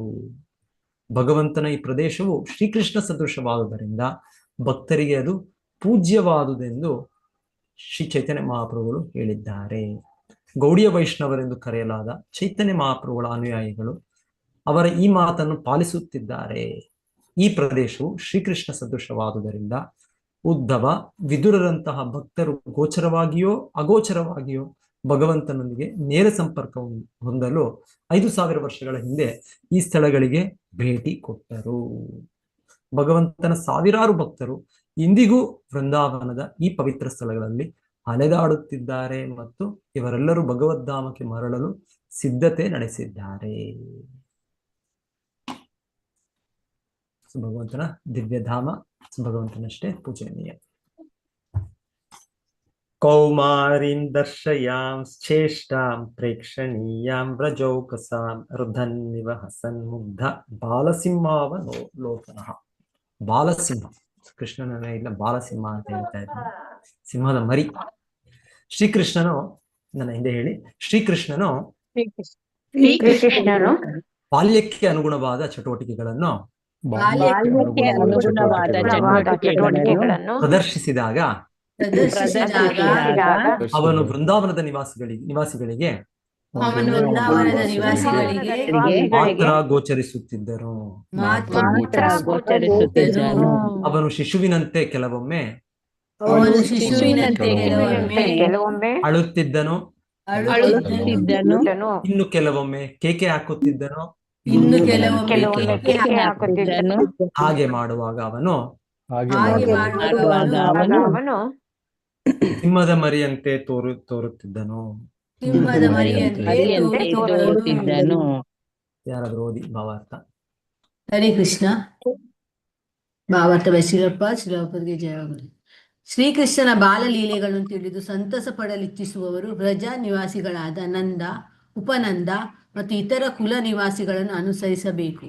ಮಗು ಏನೇನ್ನೂ ಬೇಡಿ ಅದನ್ನು ಪಡೆಯಲು ನೆರೆಹೊರೆಯವರಿಗೆಲ್ಲ ಕ್ಷೋಭೆಯುಂಟು ಮಾಡಿ ರೋಧಿಸುತ್ತದೆ. ಅಪೇಕ್ಷಿತ ವಸ್ತು ದೊರೆತೊಡನೆ ಅದು ಕಿಲಕಿಲನೆ ನಗುತ್ತದೆ. ಇಂತಹ ಅಳು ಮತ್ತು ನಗು ತಂದೆ ತಾಯಿಯರಿಗೆ ಮತ್ತು ಕುಟುಂಬದ ಹಿರಿಯರಿಗೆ ಆನಂದದಾಯಕ. ಭಗವಂತನು ಏಕಕಾಲದಲ್ಲಿ ಅಳುತ್ತಾ ನಗುತ್ತಾ ತನ್ನ ಭಕ್ತರಾದ ತಂದೆ ತಾಯಿಯರನ್ನು ಈ ರೀತಿ ದಿವ್ಯಾನಂದ ವಿನೋದದಲ್ಲಿ ಮುಳುಗಿಸುತ್ತಿದ್ದನು. ಈ ಘಟನೆಗಳನ್ನು ನಂದ ಮಹಾರಾಜನಂತ ವ್ರಜ ನಿವಾಸಿಗಳು ಆನಂದಿಸಬಹುದೇ ಹೊರತು ಬ್ರಹ್ಮನ್ ಅಥವಾ ಪರಮಾತ್ಮ ನಿರಾಕಾರವಾದಿ ಆರಾಧಕರಲ್ಲ. ಕೆಲವೊಮ್ಮೆ ಅರಣ್ಯಗಳಲ್ಲಿ ಅಸುರರಿಂದ ದಾಳಿಗೀಡಾದಾಗ ಕೃಷ್ಣ ಮೂಕ ವಿಸ್ಮಿತನಾದಂತೆ ಕಂಡರೂ ಅವನು ಅವರನ್ನು ಸಿಂಹದ ಮರಿಯಂತೆ ದಿಟ್ಟಿಸಿ ಕೊಲ್ಲುತ್ತಿದ್ದನು. ಅವನ ಬಾಲಕ ಗೆಳೆಯರು ಇದನ್ನು ಕಂಡು ಮೂಕ ವಿಸ್ಮಿತರಾಗುತ್ತಿದ್ದರು. ಮನೆಗೆ ಮರಳಿದಾಗ ತಮ್ಮ ತಂದೆ ತಾಯಿಯರಿಗೆ ಆ ಘಟನೆಯನ್ನು ಹೇಳುತ್ತಿದ್ದರು. ಪ್ರತಿಯೊಬ್ಬರು ಕೃಷ್ಣನ ಗುಣಗಳನ್ನು ಪ್ರಶಂಸಿಸುತ್ತಿದ್ದರು. ಬಾಲಕೃಷ್ಣ ತನ್ನ ತಂದೆ ತಾಯಿಗಳಾದ ನಂದ ಮತ್ತು ಯಶೋದೆಗೆ ಮಾತ್ರ ಸೇರಿದವನಾಗಿರಲಿಲ್ಲ.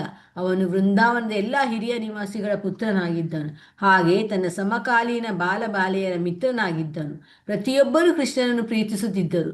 ಗೋವುಗಳು, ಕರುಗಳು, ಪ್ರಾಣಿಗಳು ಸೇರಿದಂತೆ ಅವನು ಪ್ರತಿಯೊಬ್ಬರ ಜೀವಾತ್ಮನಾಗಿದ್ದನು. ಹರೇ ಕೃಷ್ಣ. ಧನ್ಯವಾದಗಳು ಪ್ರಭುಜಿ. ಹರೇ ಕೃಷ್ಣ ಮಾತಾಡಿ. ಸೊ ಇಲ್ಲಿ ಹೇಳ್ತಾ ಇರೋದು, ಕೃಷ್ಣನ ಸ್ನೇಹಿತರು ಪ್ರತಿ ದಿವಸ ಅವ್ರ ತಂದೆ ತಾಯಿಯರಿಗೆ ಹೇಳ್ತಾ ಇದ್ರು ಅಂತ ಹೇಳ್ತಾರೆ. ಆದ್ರೆ 1 ವರ್ಷ ಕಾಲ ಕೃಷ್ಣ ಇವರು ಹೇಳಿಲ್ಲ. ಯಾವ ಘಟನೆಯ ಸಮಯದಲ್ಲಿ ಅದು? ಪ್ರತಿ ದಿವಸ ಕೃಷ್ಣ ಯಾರಾದ್ರೂ ಒಬ್ಬರು ಹಸುರನ್ನು ಕೊಲ್ತಾ ಇದ್ರು. ಕೃಷ್ಣನ ಕೊಂದದ್ದು ಆ ವಿಚಾರವನ್ನು ಕೃಷ್ಣ ಸ್ನೇಹಿತರು ಬಂದು ಅವ್ರ ತಂದೆ ತಾಯಿಯರಿಗೆ ಹೇಳ್ತಾರೆ. ಅಂದ್ರೆ 1 ವರ್ಷ ಕಾಲ ಹೇಳಿಲ್ಲ. ಯಾವಾಗ?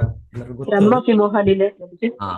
ಎಸ್, ಬ್ರಹ್ಮ ವಿಮೋಹನ ಲೀಲೆ. ಆ ಸಮಯದಲ್ಲಿ ಮಾತ್ರ ಹೇಳಿಲ್ಲ. ಯಾಕಂದ್ರೆ ಕೃಷ್ಣನೇ ಅವರ ರೂಪಗಳನ್ನು ಧಾರಣೆ ಮಾಡಿದ್ದು. ಕೃಷ್ಣನೇ ತನ್ನ ವಿಸ್ತರಣೆಗಳಿಂದ ಎಲ್ಲ ಗೋಪಾಲ ಬಾಲಕರಾಗಿದ್ದು, ಮತ್ತೆ ಗೋವುಗಳ ಕರುಗಳಾಗಿದ್ದು ಕೃಷ್ಣ. ಸೊ ಅದು ಬಿಟ್ರೆ ಪ್ರತಿ ದಿನಾನು ಕೂಡ ಕೃಷ್ಣ ಹೀಗ್ ಮಾಡ್ದ, ಕೃಷ್ಣ ಹಾಗೆ ಮಾಡ್ದ, ಸೊ ಅಂತ ಅವ್ರು ಹೇಳೋದು. ಮತ್ತೆ ಎಲ್ಲರೂ ಕೂಡ ಅದನ್ನು ಕೇಳಿ ಅವರು ಕೂಡ ಅಷ್ಟು ಆನಂದದಿಂದ ಅವರು, ಅದೇ ವೃಂದಾವನ ಅಂದ್ರೆ ಕೃಷ್ಣನ ಬಗ್ಗೆ, ಕೃಷ್ಣನ ಲೀಲೆಗಳು, ಕೃಷ್ಣನ ದಿವ್ಯ ಗುಣಗಳು, ಅದರ ಚರ್ಚೆ. ಸೊ ಹಾಗೆ ಅವರ ಜೀವನವನ್ನು ಅವ್ರು ಕಳೆದರು.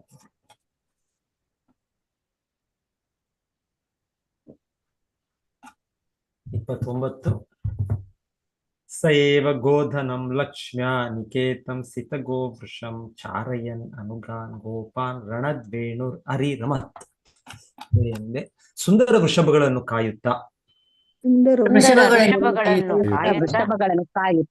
ಸಕಲ ಸಂಪದದ ಭಾಗ್ಯ ನಿಧಿಯಾದ ಶ್ರೀಕೃಷ್ಣನು ಕೊಳಲನ್ನು ಊದುತ್ತಿದ್ದನು. ಆ ಮೂಲಕ ತನ್ನ ವಿಧೇಯ ಅನುಯಾಯಿಗಳಾದ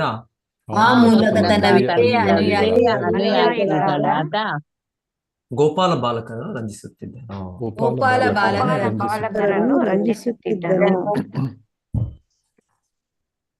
ಇಲ್ಲಿ ಕೂಡ ಓದ್ಬೋದು. ಪ್ರಭುಪಾದ ದೊಡ್ಡ ಭಾವಾರ್ಥ ಕೊಡ್ತಾ ಇದ್ದಾರೆ. ಓದೋಣ. ಓದಿ ಯಾರಾದ್ರೂ. ಹರೇ ಕೃಷ್ಣ ಪ್ರಭು. ಓದಿ ಮಾತಾಜಿ. ಹಾ ಮತ್ತೆ ಕೃಷ್ಣ 6 ವರ್ಷದ ಬಾಲಕನಾದಂತೆ ಗೋಮಾಳದಲ್ಲಿ ಹಸು ಮತ್ತು ಎತ್ತುಗಳನ್ನು ಕಾಯುವ ಕೆಲಸವನ್ನು ಅವನಿಗೆ ವಹಿಸಲಾಯಿತು. ಅವನು 100 ಸಾವಿರಾರು ಗೋವುಗಳನ್ನು ಹೊಂದಿದ್ದ ಶ್ರೀಮಂತ ಜಮೀನುದಾರನ ಪುತ್ರನಾಗಿದ್ದನು. ವೈದಿಕ ಅರ್ಥಶಾಸ್ತ್ರದ ಪ್ರಕಾರ ಯಾರೊಬ್ಬರು ಶ್ರೀಮಂತಿಕೆಯನ್ನು ಅವರು ಹೊಂದಿರುವ ಧಾನ್ಯ ಮತ್ತು ಗೋವುಗಳ ಸಂಗ್ರಹಣೆಯ ಮೇಲೆ ನಿರ್ಧರಿಸಲಾಗುತ್ತಿತ್ತು. ಈ ಎರಡರಿಂದ ಮಾತ್ರ, ಅಂದರೆ ಗೋವುಗಳು ಮತ್ತು ಧಾನ್ಯದಿಂದ ಮಾನವ ಸಮುದಾಯದ ಹಸಿವಿನ ಸಮಸ್ಯೆಗೆ ಪರಿಹಾರ ಸಾಧ್ಯ. ತನ್ನ ಆರ್ಥಿಕ ಸಮಸ್ಯೆಗಳನ್ನು ಪರಿಹರಿಸಿಕೊಳ್ಳಲು ಮಾನವ ಸಮುದಾಯಕ್ಕೆ ಸಾಕಷ್ಟು ಗೋವುಗಳು ಮತ್ತು ಧಾನ್ಯದ ಅವಶ್ಯಕತೆ ಇದೆ.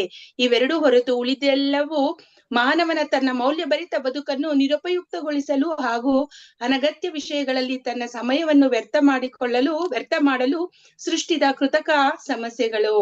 ಭಗವಾನ್ ಶ್ರೀಕೃಷ್ಣನ ಮಾನವ ಸಮುದಾಯದ ಗುರುವಾಗಿ ವಣಿಕರಿಂದ ಅಥವಾ ವೈಶ್ಯರು ಹಸು ಎತ್ತುಗಳನ್ನು ಪಾಲಿಸಬೇಕು ಹಾಗೂ ಅಮೂಲ್ಯ ಪ್ರಾಣಿಗಳಿಗೆ ರಕ್ಷಣೆ ಒದಗಿಸಬೇಕು ಎನ್ನುವುದನ್ನು ಸ್ವತಃ ಮಾಡಿ ತೋರಿಸಿದನು. ಸ್ಮೃತಿ ನಿಯಮಾನುಸಾರ ಹಸು ಮಾನವನ ತಾಯಿ ಮತ್ತು ಎತ್ತು ಅವನ ತಂದೆ.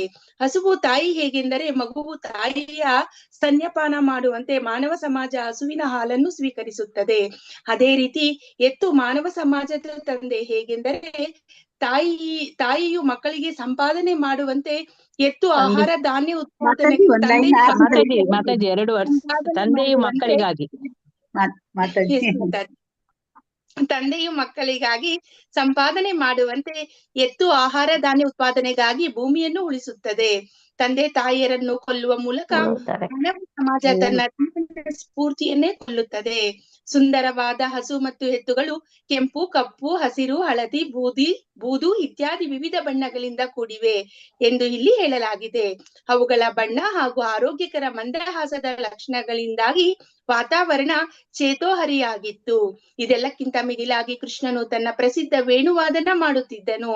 ಅವನು ವೇಣುನಾದವು ನಿರಾಕಾರವಾದಿಗಳು ಹಾಡಿ ಹೊಗಳುವ ಬ್ರಹ್ಮಾನಂದದ ಮಾತುಗಳನ್ನು ಮರೆಯುವಂತಹ ದಿವ್ಯಾನಂದವನ್ನು ಅವನ ಗೆಳೆಯರಿಗೆ ನೀಡುತ್ತಿತ್ತು. ಶುಕಮುನಿಗಳು ವಿವರಿಸುವಂತೆ ಈ ಗೋಪಾಲ ಬಾಲರು ಅಪಾರ ಪುಣ್ಯ ಸಂಚಯನ ಮಾಡಿದ ಜೀವಿಗಳಾಗಿದ್ದರು. ಆದ್ದರಿಂದ ಕೃಷ್ಣನೊಂದಿಗೆ ಸಾಕ್ಷಾತ್ತಾಗಿ ಇದ್ದು ಅವನ ದಿವ್ಯ ವೇಣು ವಾದನವನ್ನು ಶ್ರವಣ ಮಾಡುತ್ತಿದ್ದರು. ಬ್ರಹ್ಮ ಸಂಹಿತೆ 5.30 ಕೃಷ್ಣನ ದಿವ್ಯ ವೇಣುವಾದನವನ್ನು ಹೀಗೆ ದೃಢಪಡಿಸುತ್ತದೆ. ವೇಣು ಕೊಣಂತಂ ಅರವಿಂದ ದಲಾಯತಾಕ್ಷಂ ಬ್ರಹ್ಮಾವತಂಸಂ ಅಸಿತಾಂಬುದ ಸುಂದರಾಂಗಂ ಕಂದರ್ಪ ಕೋಟಿ ಕಮಲೀಯ ವಿಶೇಷ ಶೋಭಂ ಗೋವಿಂದಮಾದಿ ಪುರುಷಂ ತಮಹಂ ಭಜಾಮಿ. ಬ್ರಹ್ಮದೇವನು ಹೇಳುತ್ತಾನೆ, ತನ್ನ ದಿವ್ಯ ವೇಣುವನ್ನು ಊದುವ ಆದಿಪ್ರಭು ಗೋವಿಂದನನ್ನು ನಾನು ಆರಾಧಿಸುತ್ತೇನೆ. ಅವನ ಕಣ್ಣುಗಳು ಕಮಲ ಪುಷ್ಪದಂತಿವೆ. ಅವನು ನವಿಲುಗರಿಗಳಿಂದ ಅಲಂಕೃತನು. ಅವನ ದೇಹ ಲಕ್ಷಣಗಳು ಕೋಟಿ ಮನ್ಮಥರ ಸೌಂದರ್ಯಕ್ಕಿಂತ ಅಧಿಕವಾಗಿದ್ದರೂ ಅವನ ಮೈಬಣ್ಣವು ಶುಭ್ರ ಮೇಘದಂತೆ ಶ್ಯಾಮಲ ವರ್ಣವನ್ನು ಹೋಲುತ್ತದೆ. ಇವು ಭಗವಾನ್ ಶ್ರೀಕೃಷ್ಣನ ವಿಶೇಷ ಲಕ್ಷಣಗಳು. ಧನ್ಯವಾದಗಳು ಪ್ರಭುಜಿ. ಹರೇ ಕೃಷ್ಣ. ಸೊ ಪ್ರಭುಪಾದರು ಇದನ್ನು ಉಪಯೋಗಿಸಿಕೊಂಡು ಶ್ಲೋಕದಲ್ಲಿ ವೈದಿಕ ಅರ್ಥಶಾಸ್ತ್ರದ ಪ್ರಕಾರ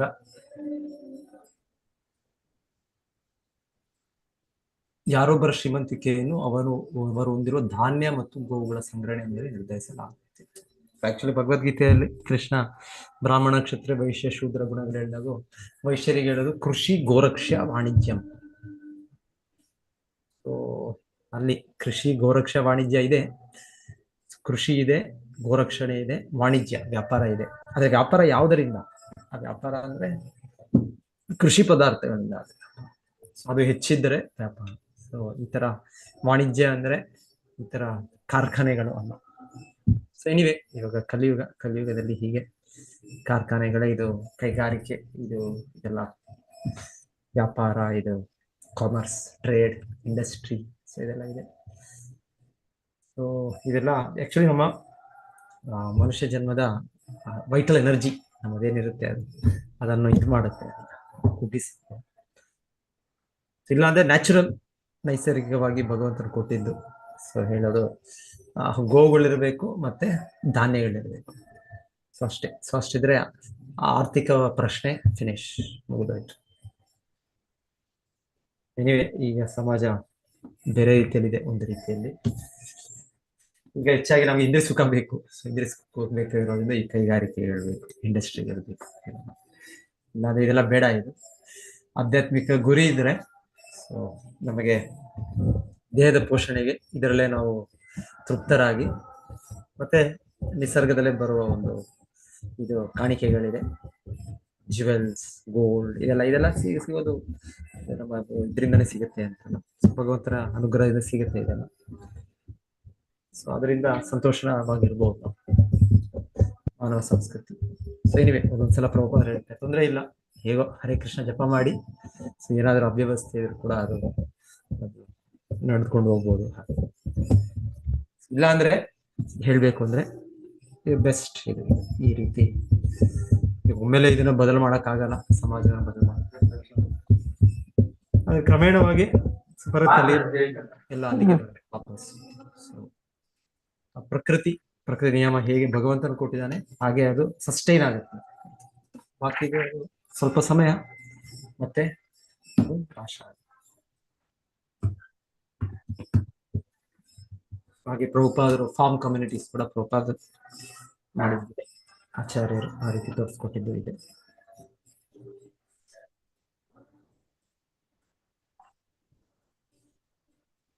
ಮತ್ತೆ ಇಲ್ಲಿ ಇದು ಕೃಷ್ಣನ ಕೊಳಲು ಕೃಷ್ಣನ ಕೊಳಲು ನಾದ ಬ್ರಹ್ಮಜ್ಯೋತಿ ಇದಕ್ಕಿಂತ ಅದು ಹೆಚ್ಚು ಆನಂದ ಕೊಡುತ್ತೆ. ಕೃಷ್ಣನ ಇದರಲ್ಲಿ ವೇಣು ಮಾಧುರ್ಯ ಅಂತ ಹೇಳೋದು ಕೂಡ ಇದೆ. ಅವನ ಒಂದು ವಿಶೇಷ ಗುಣ, ಇನ್ನೊಂದು ಗುಣ ಎಕ್ಸ್ಟ್ರಾ ಚಟುವಟಿಕೆ, ಬೇರೆ ವಿಷ್ಣುವಿನ ರೂಪದಲ್ಲಿ ತೋರಿಸೋದಿಲ್ಲ ಅದು. ಸೊ ಅವನ ಕೊಳಲು ಎಲ್ಲ ಜೀವಿಗಳನ್ನು ಆಕರ್ಷಿಸುತ್ತೆ. ಪ್ರಭುಪಾದರು ಹೇಳ್ತಾ ಇರೋದ್ರಲ್ಲಿ ಅವನ ವೇಣುನಾದವು ನಿರಾಕಾರವಾದಿಗಳು ಹಾಡಿ ಹೊಗಳುವ ಬ್ರಹ್ಮಾನಂದ ಮಾತುಗಳನ್ನು ಮರೆಯುವಂತಹ ದಿವ್ಯ ಆನಂದವನ್ನು ಅವನ ಗೆಳೆಯರಿಗೆ ನೀಡುತ್ತಿತ್ತು.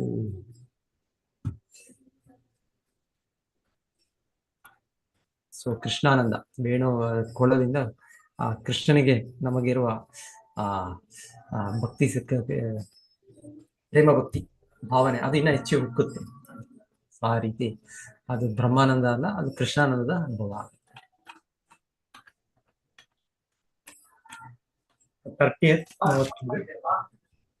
ಪ್ರಯುಕ್ತ ಭೋಜರಾಜೇನ ಮಾಯಿನ ಕಾಮರೂಪಿಣಃ ಲೀಲಯ ವೆನುದತ್ತಾಂಸ್ತಾನ್ ಬಾಲ ಕ್ರೀಡಾನಕಾನ್ ಇವ. ನನಗೆ ಜೊತೆ ಹೇಳಿ, ಯಾವುದೇ ರೂಪ ಧರಿಸಬಲ್ಲ ಸಾಮರ್ಥ್ಯ ಹೊಂದಿದ್ದ ಮಹಾಮಾಯಾವಿಗಳು ಶ್ರೀಕೃಷ್ಣನ ಹತ್ಯೆಗಾಗಿ ಭೋಜರಾಜ ಕಂಸನಿಂದ ನಿಯೋಜಿತರಾಗಿದ್ದರು. ಶ್ರೀಕೃಷ್ಣನು ತನ್ನ ಲೀಲಾ ವಿನೋದ ವಿಧಿಯಲ್ಲಿ ಮಗುವು ಗೊಂಬೆಯನ್ನು ಮುರಿದು ಹಾಕುವಂತೆ ಲೀಲಾಜಾಲವಾಗಿ ಅವರನ್ನು ಕೊಂದನು. ಯಾರಾದ್ರೂ ಭಾವಾರ್ಥ ಓದಿ. ಹರೇ ಕೃಷ್ಣ ಪ್ರಭುಜಿ. ಓದಿ ಪ್ರಭುಜಿ. ನಾಸ್ತಿಕನಾದ ಕಂಸನು ಕೃಷ್ಣನನ್ನು ಹುಟ್ಟಿದೊಡನೆ ಕೊಲ್ಲ ಬಯಸಿದ್ದನು. ಅದು ಅವನಿಂದ ಸಾಧ್ಯವಾಗಲಿಲ್ಲ. ಕೃಷ್ಣನು ವೃಂದಾವನದಲ್ಲಿ ನಂದ ಮಹಾರಾಜನ ಮನೆಯಲ್ಲಿದ್ದಾನೆಂದು ಅವನಿಗೆ ಸಮಾಚಾರ ತಿಳಿಯಿತು. ಆದ್ದರಿಂದ ಅವನು ಐಂದ್ರಜಾಲಿಕ ಕ್ರಿಯೆಗಳನ್ನು ನಡೆಸುವಂತಹ ತಮಗಿಷ್ಟ ಬಂದ ರೂಪ ಧರಿಸುವ ಅನೇಕ ಮಾಯಾವಿಗಳನ್ನು ನೇಮಿಸಿದನು. ಅವರೆಲ್ಲ ಶಿಶು ಭಗವಂತನೆದರು ನಾನಾ ರೂಪಗಳಲ್ಲಿ, ಅಂದರೆ ಅಗ, ಬಕ, ಪೂತನಿ, ಶಕಟ, ತೃಣಾವರ್ತ, ಧೇನುಕ, ಗಾರ್ಧಬ ಮೊದಲಾದ ರೂಪಗಳಲ್ಲಿ ಪ್ರತ್ಯಕ್ಷವಾಗಿ ಪ್ರತಿ ಸಂದರ್ಭದಲ್ಲೂ ಅವನನ್ನು ಕೊಲ್ಲಲೆತ್ನಿಸಿದರು. ಆದರೆ ಅವರೆಲ್ಲರೂ ಒಬ್ಬರಾದ ಮೇಲೆ ಒಬ್ಬರಂತೆ ಭಗವಂತನಿಂದ ಅವನು ಗೊಂಬೆಗಳೊಂದಿಗೆ ಆಟವಾಡುತ್ತಿದ್ದಾನೋ ಎಂಬಂತೆ ಹತರಾದರು. ಮಕ್ಕಳು ಆಟದ ಸಿಂಹ, ಆನೆ, ಕರಡಿ ಮೊದಲಾದ ಗೊಂಬೆಗಳ ಜೊತೆ ಆಡುತ್ತಿರುವಾಗ ಅವುಗಳನ್ನು ಮುರಿದು ಹಾಕುತ್ತವೆ. ಸರ್ವಶಕ್ತ ಭಗವಂತನ ಎದುರು ಎಂತಹ ಪ್ರಬಲ ಜೀವಿಯು ಮಗುವಿನ ಕೈಯೊಳಗಿನ ಆಟದ ಸಿಂಹದಂತೆ. ಯಾರೊಬ್ಬರಿಂದಲೂ ಭಗವಂತನನ್ನು ಸರಿಗಟ್ಟುವ ಹಂತವನ್ನು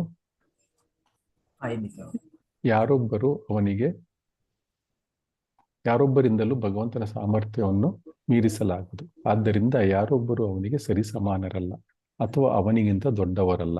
ಅಥವಾ ಯಾವುದೇ ಪ್ರಯತ್ನದಿಂದ ಭಗವಂತನನ್ನು ಸರಿಗಟ್ಟುವ ಹಂತವನ್ನು ಅವರು ತಲುಪಲಾರರು. ಜ್ಞಾನ, ಯೋಗ ಮತ್ತು ಭಕ್ತಿ ಈ ಮೂರು ಆಧ್ಯಾತ್ಮಿಕ ಸಾಕ್ಷಾತ್ಕಾರಕ್ಕೆ ಮನ್ನಣೆ ಪಡೆದ ಪ್ರಕ್ರಿಯೆಗಳು. ಇಂತಹ ಪ್ರಕ್ರಿಯೆಯ ಮೂಲಕ ಸಾಧಿಸುವ ಪರಿಪೂರ್ಣತೆ ಆಧ್ಯಾತ್ಮಿಕ ನೆಲೆಯಲ್ಲಿ ಅಪೇಕ್ಷಿತ ಗುರಿಗೆ ತಲುಪಿಸಬಹುದು. ಆದರೆ ಇಂತಹ ಪ್ರಯತ್ನಗಳಿಂದ ನಾವು ಭಗವಂತನ ಸರಿಸಮಾನ ಪರಿಪೂರ್ಣತೆಯನ್ನು ಪಡೆಯುತ್ತೇವೆ ಎಂದರ್ಥವಲ್ಲ.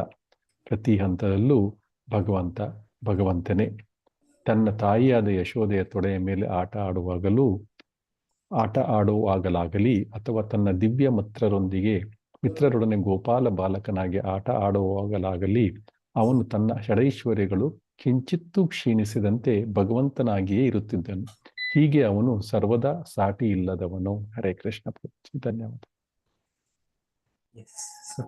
ಕೃಷ್ಣನೇ. ಕೃಷ್ಣ ಆ ರೀತಿಯಲ್ಲಿ ನಾವು ಯಾವತ್ತು ನಮ್ಮ ಯಾವ ಪ್ರಕ್ರಿಯೆ, ಜ್ಞಾನ, ಯೋಗ ಈ ಯಾವುದರಿಂದನೂ ನಾವು ಅವನ ಸಮಾನವಾಗಕ್ಕೆ ಸಾಧ್ಯವಾಗುವುದಿಲ್ಲ. ಸೊ ನಾವು ದೇವರಾಗ್ತೀವಿ ಅಂದ್ರೆ ಹೇಳ್ತಾ ಇದ್ದ ನಾವು ದೇವರಾಗ್ತೀವಿ ಅಂತ ಹೇಳಿದ್ರೆ ನಾವು ದೇವರಲ್ಲ ಅಂತ ಅರ್ಥ. ಸೊ ಅದು ಹೇಗೆ ಅದು ದೇವರಾಗದೇ ಇರೋದು ಅದು ಹೇಗೆ ಪ್ರಶ್ನೆ ಬರೋದಿಲ್ಲ.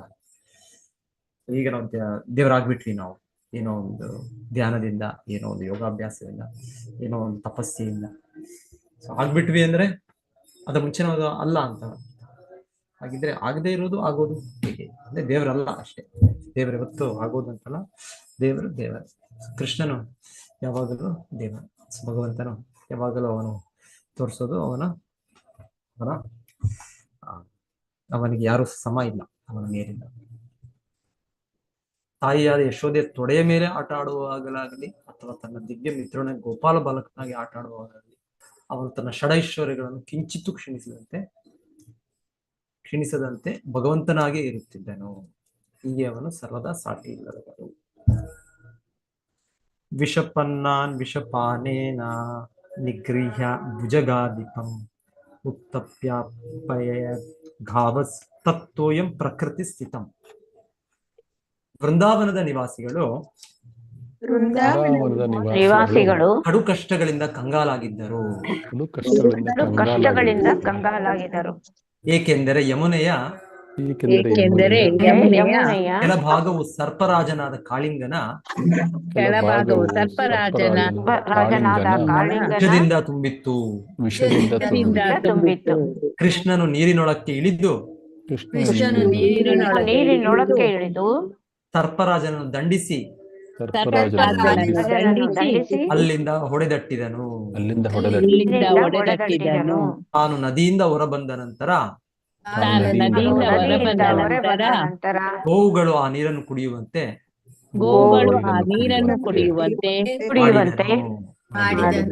ಹೀಗೆ ನೀರು ಎಂದಿನಂತೆ ತನ್ನ ಸಹಜ ಸ್ಥಿತಿಯಲ್ಲಿದೆ ಎಂದು ದೃಢಪಡಿಸಿದನು. ನೋಡಿ, ನಾವು ಕೇಳೋದು ಕೃಷ್ಣನ ಇದು ಚಟುವಟಿಕೆ ಎಷ್ಟು ಯಮುನಾ ಇದು ಪಾಯ್ಸನ್ ಆಗಿತ್ತು ಅಂದ್ರೆ ಹೇಳ್ತಾರೆ, ಯಾವ್ದಾದ್ರು ಒಂದು ಪಕ್ಷಿಗಳು ಅದರ ಮೇಲ್ ಬಂದ್ರು ಸಾಕು ಹತ್ತಿರದಲ್ಲಿ, ಅದೇನೋ ಅಲ್ಲಿ ಹೋಗಿ ಆ ಯಮುನಾ ನದಿಯ ನೀರ್ ಕುಡಿಬೇಕು ಅಂತ ಇಲ್ಲ. ಯಮುನಾ ನದಿಯ ಮೇಲೆ ಹೊಗೆ, ಯಾರು ಕಾಳಿಂಗ ಸರ್ಪದಿಂದ ಆ ವಿಷಗಳು ಎಷ್ಟು ತುಂಬಿತ್ತು ಅಂದ್ರೆ ಅದು ಹೊಗೆ ರೂಪದಲ್ಲಿ ಬರ್ತಾ ಇತ್ತು. ಅದರ ಮೂಲಕ ಅಲ್ಲಿ ಮೇಲೆ ಯಾವ್ದಾದ್ರು ಪ್ರಾಣಿಗಳು ಮೇಲೆ ಪಕ್ಷಿಗಳು ಹಾರ್ಕೊಂಡು ಹೋಗ್ತಾ ಇದ್ರು, ಅವರು ಕೂಡ ಅದರ ಒಂದು ಇದು ಮಾಡಿ ಅದನ್ನ ಉಸಿರು ತೆಗೆದು ಅದರಿಂದ ಅವ್ರು ಮೂರ್ಛೆಗೊಂಡು ಮತ್ತೆ ಪ್ರಾಣವನ್ನು ಕಳ್ಕೊಳ್ತಾರೆ. ಅಷ್ಟು ವಿಷಭರಿತವಾಗಿದ್ದು, ಅಷ್ಟು ಪಾಯ್ಸನಸ್. ಕೇಳ್ತೀವಲ್ಲ ನಾವು ಎಷ್ಟೆಷ್ಟು ಪಾಯ್ಸನಸ್, ಎಷ್ಟು ಪಾಯ್ಸನ್ ಗ್ಯಾಸ್ ಇದರೆಲ್ಲ ಇವಾಗ ಅದು ಭೋಪಾಲ್ ಗ್ಯಾಸ್ ಟ್ರಾಜಿಡಿ ಈ ತರ ಎಲ್ಲ ಆಗತ್ತೆ. ಇಲ್ಲ ಇದರಲ್ಲೂ ಕೂಡ ನ್ಯೂಕ್ಲಿಯರ್ ಇದಾದಾಗ ಅದು ಅದರಿಂದಾನೇ ಹೆಚ್ಚು ರೇಡಿಯೇಷನ್ ಗ್ಯಾಸ್ ಇದರಿಂದ ಬರೋದಿದು. ಸೊ ಈ ತರ ಎಷ್ಟು ಕೇಳ್ತೀವಿ. ಇನ್ನೊಂದ್ ಕಡೆ ಬಹಳ ಕಡೆ ಇದಾದಾಗ್ಲೂ ಕಾರ್ಬನ್ ಮೊನಾಕ್ಸೈಡ್ ಇನ್ನೊಂದು ಈ ರೀತಿ ಏನೇನೋ ಪಾಯ್ಸನ್ಗಳಿವೆ. ಸೊ ಬೆಂಕಿ ಅದರಲ್ಲಿ ಸಾಯೋದಂದ್ರೆ ಇದ್ರ ಸೇವನೆಯಿಂದ ಅಥವಾ ಗ್ಯಾಸ್ ಆತರ ಪಾಯ್ಸನ್ ಗ್ಯಾಸ್ ಇಂದ ಸೇವನೆಯಿಂದ ಪ್ರಾಣ ಹೋಗುತ್ತೆ. ಸೊ ಆ ರೀತಿ ಕೆಲವೇ ಕ್ಷಣದಲ್ಲಿ ಅದು ಆ ಪಾಯ್ಸನ್ ನಮ್ಮ ಜೀವನ ತೆಗೆದಿದೆ. ಸೊ ಈ ರೀತಿ ಯಾವುದು ಕಾಳಿಂಗ ಸರ್ಪದ ವಿಷ. ಸೊ ಅಲ್ಲಿ ಆದ್ರೆ ಇಲ್ಲಿ ಕೇಳೋದು ಕೃಷ್ಣನು ಕಾಳಿಂಗನನ್ನು ಕೊಲ್ಲಿಕ್ಕೆ ಕೃಷ್ಣನ ಮೇಲೆ ಇದು ಮಾಡಿದ್ದು. ಸೊ ಕೃಷ್ಣನಿಗೇನು ಆಗೋದಿಲ್ಲ. ಕೃಷ್ಣನಿಗೆ ಆ ವಿಷಯದಿಂದ ಏನು ಆಗೋದಿಲ್ಲ. ನಮಗೆ ಆಗ್ಬೋದು, ನಮಗೆ ಭೌತಿಕ ಜೀವಿಗಳು, ನಮಗೆ ಅದರ ಪ್ರಭಾವ ಆಗ್ಬೋದು. ಆದರೆ ಕೃಷ್ಣ ಅದೇ ರೀತಿಯಲ್ಲಿ ನಾವು ಕೆಲವು ಪ್ರಹ್ಲಾದ ಮಹಾರಾಜರು ಕೂಡ, ಅವರು ಕೂಡ ಆ ವಿಷದಿಂದ, ವಿಷ ಸರ್ಪಗಳು ಎಲ್ಲವೂ ಇದ್ದು ಅವ್ರಿಗೇನು ಆಗಿಲ್ಲ. ಸೊ ಕೃಷ್ಣನು ಈ ರೀತಿಯಲ್ಲಿ ಯಮುನಾ ನದಿ ಮೇಲೆ ಒಳಗೆ ಜಂಪ್ ಮಾಡಿ ಕಾಳಿಂಗ ಸರ್ಪದ ಇದರಲ್ಲೇ ಎಷ್ಟೋ 2 ಗಂಟೆ ಕಾಲನೂ ಏನೋ ಇರ್ತಾರೆ, ಕೃಷ್ಣವಾಗಿ ಸುತ್ತ ಇಟ್ಕೊಂಡಿರ್ತಾರೆ. ಸೊ ಏನಿವೆ ಆ ಸಮಯಕ್ಕೂ ಕೃಷ್ಣನಿಗೆ ಏನೂ ಆಗಿಲ್ಲ. ಕೃಷ್ಣನಿಗೆ ಅದರಿಂದ ಪಾಯ್ಸನ್ ಇಂದ ಕೃಷ್ಣನಿಗೆ. ಸೊ ಕೊನೆಗೆ ಕೃಷ್ಣನು ಕಾಳಿಂಗನನ್ನು ಅಲ್ಲಿಂದ ಕಳಿಸ್ತಾರೆ. ಕಳಿಸಿದ ಮೇಲೆ ಹೇಳ್ತಾರೆ, ತಕ್ಷಣವೇ ಅದು ಪ್ಯೂರ್ ಯಮುನಾ ನದಿ, ತಕ್ಷಣ ಅದು ಕೆರೆ, ಆಕ್ಚುಲಿ ಸರೋವರ ಅದು ಯಮುನಾ ನದಿಯ ಒಂದು ಇದರಲ್ಲಿ. ಸೊ ಆ ಸರೋವರ ತಕ್ಷಣ ಇನ್ನೇನು ಅಯ್ಯೋ ಇನ್ನ ಸ್ವಲ್ಪ ಸಮಯ ಬೇಕಪ್ಪ, ಇನ್ ಸ್ವಲ್ಪ ಗೌರ್ಮೆಂಟ್ ಇಂದ ಹಣ ಬೇಕು, ಸ್ಯಾಂಕ್ಷನ್ ಮಾಡ್ಬೇಕು, ಇನ್ನೇನೋ ಒಂದು ಇಂಡಸ್ಟ್ರಿ ಸ್ಥಾಪನೆ ಮಾಡಿ ಎಲ್ಲ ಪ್ಯೂರಿಫಿಕೇಶನ್ ಮಾಡ್ಬೇಕು, ಏನು. ಸೊ ತಕ್ಷಣವೇ ಎಲ್ಲ ಕೃಷ್ಣನ ಅಚಿಂತ್ಯ ಶಕ್ತಿ ಹಾಗೆ. ಸೊ ಕೃಷ್ಣನು ಯಾವಾಗ ಎಷ್ಟು ಚಿಕ್ಕ ಸಮಯದಲ್ಲೂ ಕೂಡ ಆ ಕಲುಷಿತ ಸ್ಥಿತಿಯನ್ನು ಅಕಲುಷಿತವಾಗಿ ಮಾಡ್ಬೋದು, ಪವಿತ್ರವಾಗಿ ಮಾಡ್ಬೋದು ಕೃಷ್ಣ ಹಾಗೆ ಇಲ್ಲಿ ತೋರಿಸಿದ್ದು. ಗೋವುಗಳು ನೀರನ್ನು ಕುಡಿತಾರೆ. ಇದರ ಮುಂಚೆ ಗೋಗಳು ನೀರು ಕುಡಿದು ಅವರು ಕೂಡ ಇದಾಗಿರ್ತಾರೆ, ವಿಷದಿಂದ ಇದಾಗಿರ್ತಾರೆ, ಸತ್ತಿರ್ತಾರೆ ಅವರು. ಅದು ಮತ್ತೆ ಅವರು ಜನ್ಮವನ್ನು ಪಡಿತಾರೆ ಅವರು. ಸೊ ಹಾಗೆ ಇಲ್ಲಿ ಹೇಳ್ತಾರೆ, ಕೃಷ್ಣನ ಅಚಿಂತ್ಯ ಶಕ್ತಿ, ಕೃಷ್ಣ ಏನು ಕೂಡ ಮಾಡ್ತಾರೆ.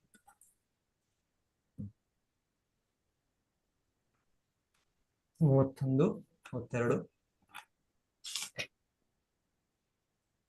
ಅಯಾಜಯದ್ ಗೋಸವೇನ ಗೋಪರಾಜಂ ದ್ವಿಜೋತ್ತಮೈಃ ವಿತ್ತಸ್ಯ ಚೋರು ಭಾರಸ್ಯ ಚಿಕೀರ್ಷನ್ ಸದ್ ವ್ಯಯಂ ವಿಭುಃ.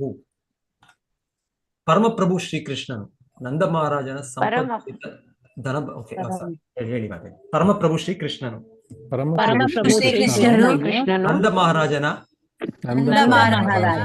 ಸಂಪದ್ಭರಿತ ಧನಬಲವನ್ನು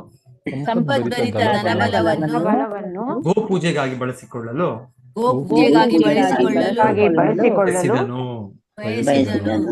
ಜೊತೆಗೆ ಸ್ವರ್ಗದ ದೊರೆಯಾದ ಇಂದ್ರನಿಗೆ ಪಾಠ ಕಲಿಸುವುದು ಅವನ ಇಚ್ಛೆಯಾಗಿತ್ತು. ಹೀಗೆ ಅವನು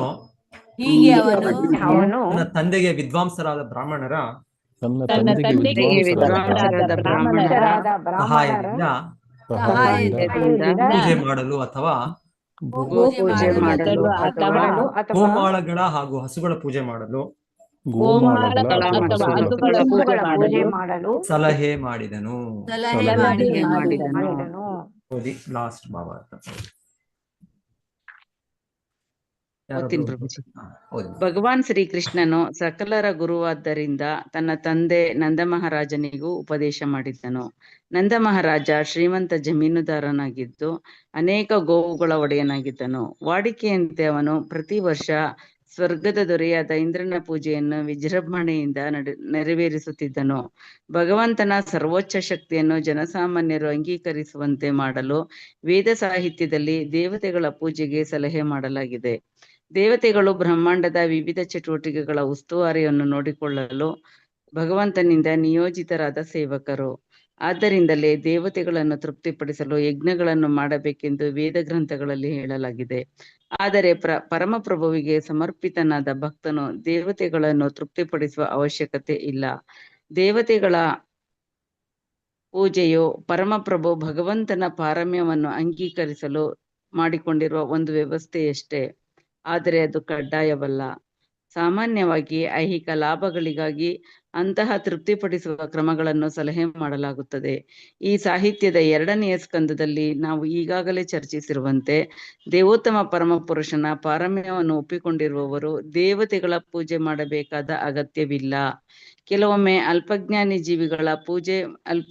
ಜೀವಿಗಳ ಪೂಜೆ ಮತ್ತು ಸ್ತುತಿಗಳಿಂದ ದೇವತೆಗಳು ಅಧಿಕಾರ ಮತ್ತರಾಗುತ್ತಾರೆ.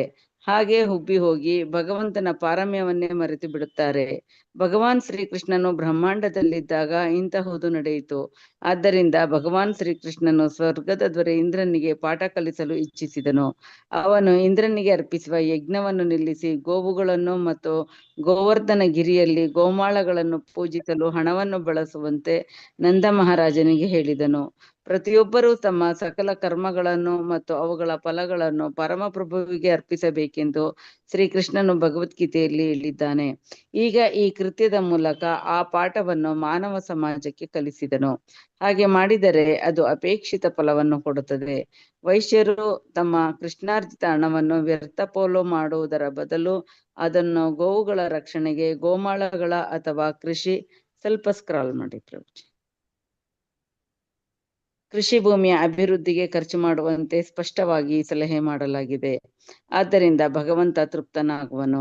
ಸ್ವಧರ್ಮದ ಅಥವಾ ಯಾರೊಬ್ಬರ ವೃತ್ತಿಯ ಪರಿಪೂರ್ಣತೆಯನ್ನು ಅದು ಸ್ವಂತಕ್ಕಾಗಿರಲಿ, ಸಮುದಾಯಕ್ಕಾಗಿರಲಿ ಅಥವಾ ರಾಷ್ಟ್ರಕ್ಕಾಗಿರಲಿ ಭಗವಂತನನ್ನು ತೃಪ್ತಿಪಡಿಸುವ ಮಾನದಂಡದಿಂದಲೇ ಅಳೆಯಲಾಗುವುದು. ಹರೇ ಕೃಷ್ಣ ಪ್ರಭುಜಿ. ಧನ್ಯವಾದಗಳು ಪ್ರಭುಜಿ. ಹರೇ ಕೃಷ್ಣ. ಸೊ ಗೋವರ್ಧನ ಲೀಲೆ, ಗಿರಿಧಾರಿ ಕೃಷ್ಣ, ಬಹಳ ಪಾಠಗಳು ಅದರಲ್ಲಿ ಗೋವರ್ಧನ ಗಿರಿ ಲೀಲೆಯಲ್ಲಿ. ಸೊ ದೇವತೆಗಳ ಪೂಜೆ ಅಗತ್ಯವಿಲ್ಲ ಅಂತ ಪ್ರಭುಪಾದ ಮೊದಲಿಗೆ ನಮಗೆ ಇಲ್ಲಿ ಗುರುತು ಮಾಡ್ತಾ ಇದ್ದಾರೆ. ಸೊ ಇದೊಂದು ವ್ಯವಸ್ಥೆ ಇದೆ, ವೈದಿಕ ಕ್ರಮದ ವ್ಯವಸ್ಥೆ ಇದೆ. ಆದರೆ ನಾವು ಕೃಷ್ಣನನ್ನು ಆಶ್ರಯಿಸಿದರೆ ಪ್ರತ್ಯೇಕವಾಗಿ ಅವರನ್ನು ಪೂಜಿಸುವ, ಅವರನ್ನು ಆರಾಧಿಸುವ ಅಗತ್ಯ ಇಲ್ಲ. ಅದನ್ನು ನಿರೂಪಿಸೋದಕ್ಕೆ ಕೃಷ್ಣನು ಈ ಲೀಲೆಯನ್ನು ಮಾಡಿದ್ದು. ಸೊ ನಂತರ ಅದರ ಮೂಲಕ ಸೊ ನಮ್ಮ ಎಲ್ಲ ಪ್ರತಿಯೊಬ್ಬರು ನಮ್ಮ ಸಾಮರ್ಥ್ಯದಿಂದ, ನಮ್ಮ ಕರ್ಮಫಲದಿಂದ ಕೃಷ್ಣನನ್ನು ಪೂಜಿಸಬೇಕು. ಸೊ ಆ ರೀತಿ ಕೂಡ ವೈಶ್ಯ ನಂದ ಮಹಾರಾಜರು, ಸೊ ಅವರು ಹಾಗೆ ಗೋವನ್ನು ಪೂಜೆ ಮಾಡಬೇಕು, ಗೋವಾಳಗಳನ್ನು ಪೂಜೆ ಮಾಡಬೇಕು. ಸೊ ಆ ರೀತಿ ಕೃಷ್ಣ ತೃಪ್ತಿ ಪಡಿಸ್ಬೋದು.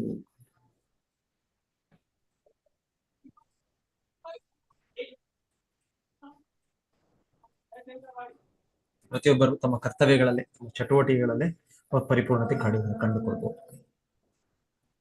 ಕೊನೆಗೆ ಹೇಳ್ತಾರೆ, ಸ್ವಧರ್ಮದ ಅಥವಾ ಯಾರೊಬ್ಬರ ವೃತ್ತಿಯ ಪರಿಪೂರ್ಣತೆ, ಅದು ಸ್ವಂತಕ್ಕಾಗಲಿ, ಸಮುದಾಯಕ್ಕಾಗಲಿ ಅಥವಾ ರಾಷ್ಟ್ರಕ್ಕಾಗಿರಲಿ ಭಗವಂತನ ತೃಪ್ತಿಪಡಿಸುವ ಮಾನದಂಡದಿಂದಲೇ ಅಳೆಯಲಾಗುವುದು.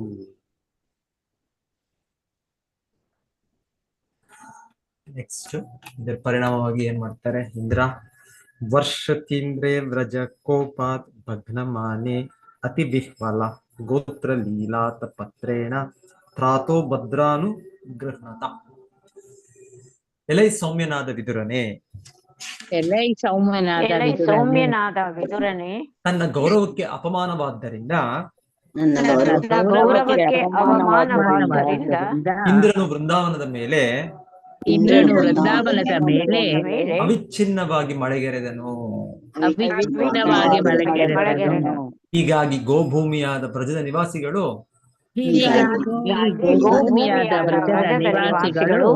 ಬಹಳ ಸಂಕಷ್ಟಕ್ಕೀಡಾದರು.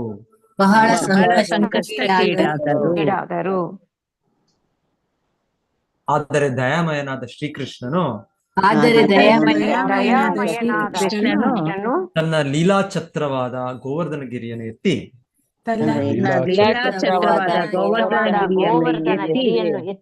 ಅವರನ್ನು ಅಪಾಯದಿಂದ ಪಾರು ಮಾಡಿದನು.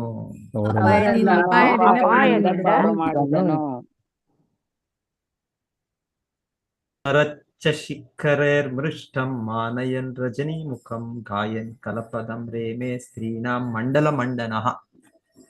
ವರ್ಷದ 3ನೇ ಋತುವಿನಲ್ಲಿ ಭಗವಾನ್ ಶ್ರೀಕೃಷ್ಣನು ಈ ಸಮೂಹದ ಕೇಂದ್ರ ಸೌಂದರ್ಯವಾಗಿ ಮಧುರಗಾನದಿಂದ ಶರತ್ಕಾಲದ ಬೆಳುದಿಂಗಳ ರಾತ್ರಿಯಲ್ಲಿ ಅವರನ್ನು ಆಕರ್ಷಿಸಿ ಆನಂದ ಪಟ್ಟನು. ಗೋವುಗಳ ನಾಡಾದ ಬೃಂದಾವನ ತ್ಯಜಿಸುವ ಮುನ್ನ ಭಗವಾನ್ ಶ್ರೀಕೃಷ್ಣನು ತನ್ನ ರಾಸಲೀಲೆಗಳಿಂದ ತನ್ನ ತರುಣಿ ಹೆಂಗಳೆಯರಾದ ದಿವ್ಯ ಗೋಪಿಯರನ್ನು ಸಂತುಷ್ಟಗೊಳಿಸಿದನು. ಇಲ್ಲಿಗೆ ಉದ್ದವನು ಭಗವಾನ್ ಶ್ರೀಕೃಷ್ಣನ ಲೀಲೆಗಳ ವರ್ಣನೆಯನ್ನು ನಿಲ್ಲಿಸಿದನು. ಸೊ ವೃಂದಾವನ ಲೀಲೆಯ ವರ್ಣನೆ. ಸೊ ನಂತರ ಭಗವಂತನ ಮಥುರಾ, ದ್ವಾರಕೆ ಇದರ ಬಗ್ಗೆ ಅವರು ಸ್ಮರಿಸ್ತಾರೆ. ಸೊ ಅದು ನೆಕ್ಸ್ಟ್ ವೀಕ್ ನೋಡೋಣ. ಇಲ್ಲಿಗೆ ಶ್ರೀಮದ್ ಭಾಗವತ 3ನೇ ಸ್ಕಂದದ ಕೃಷ್ಣ ಸ್ಮರಣೆ ಎಂಬ 2ನೇ ಅಧ್ಯಾಯದ ಭಕ್ತಿ ವೇದಾಂತ ಭಾವಾರ್ಥ ಮುಗಿಯಿತು.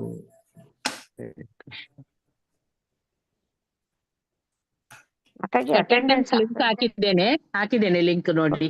ಹಾ ಹಾ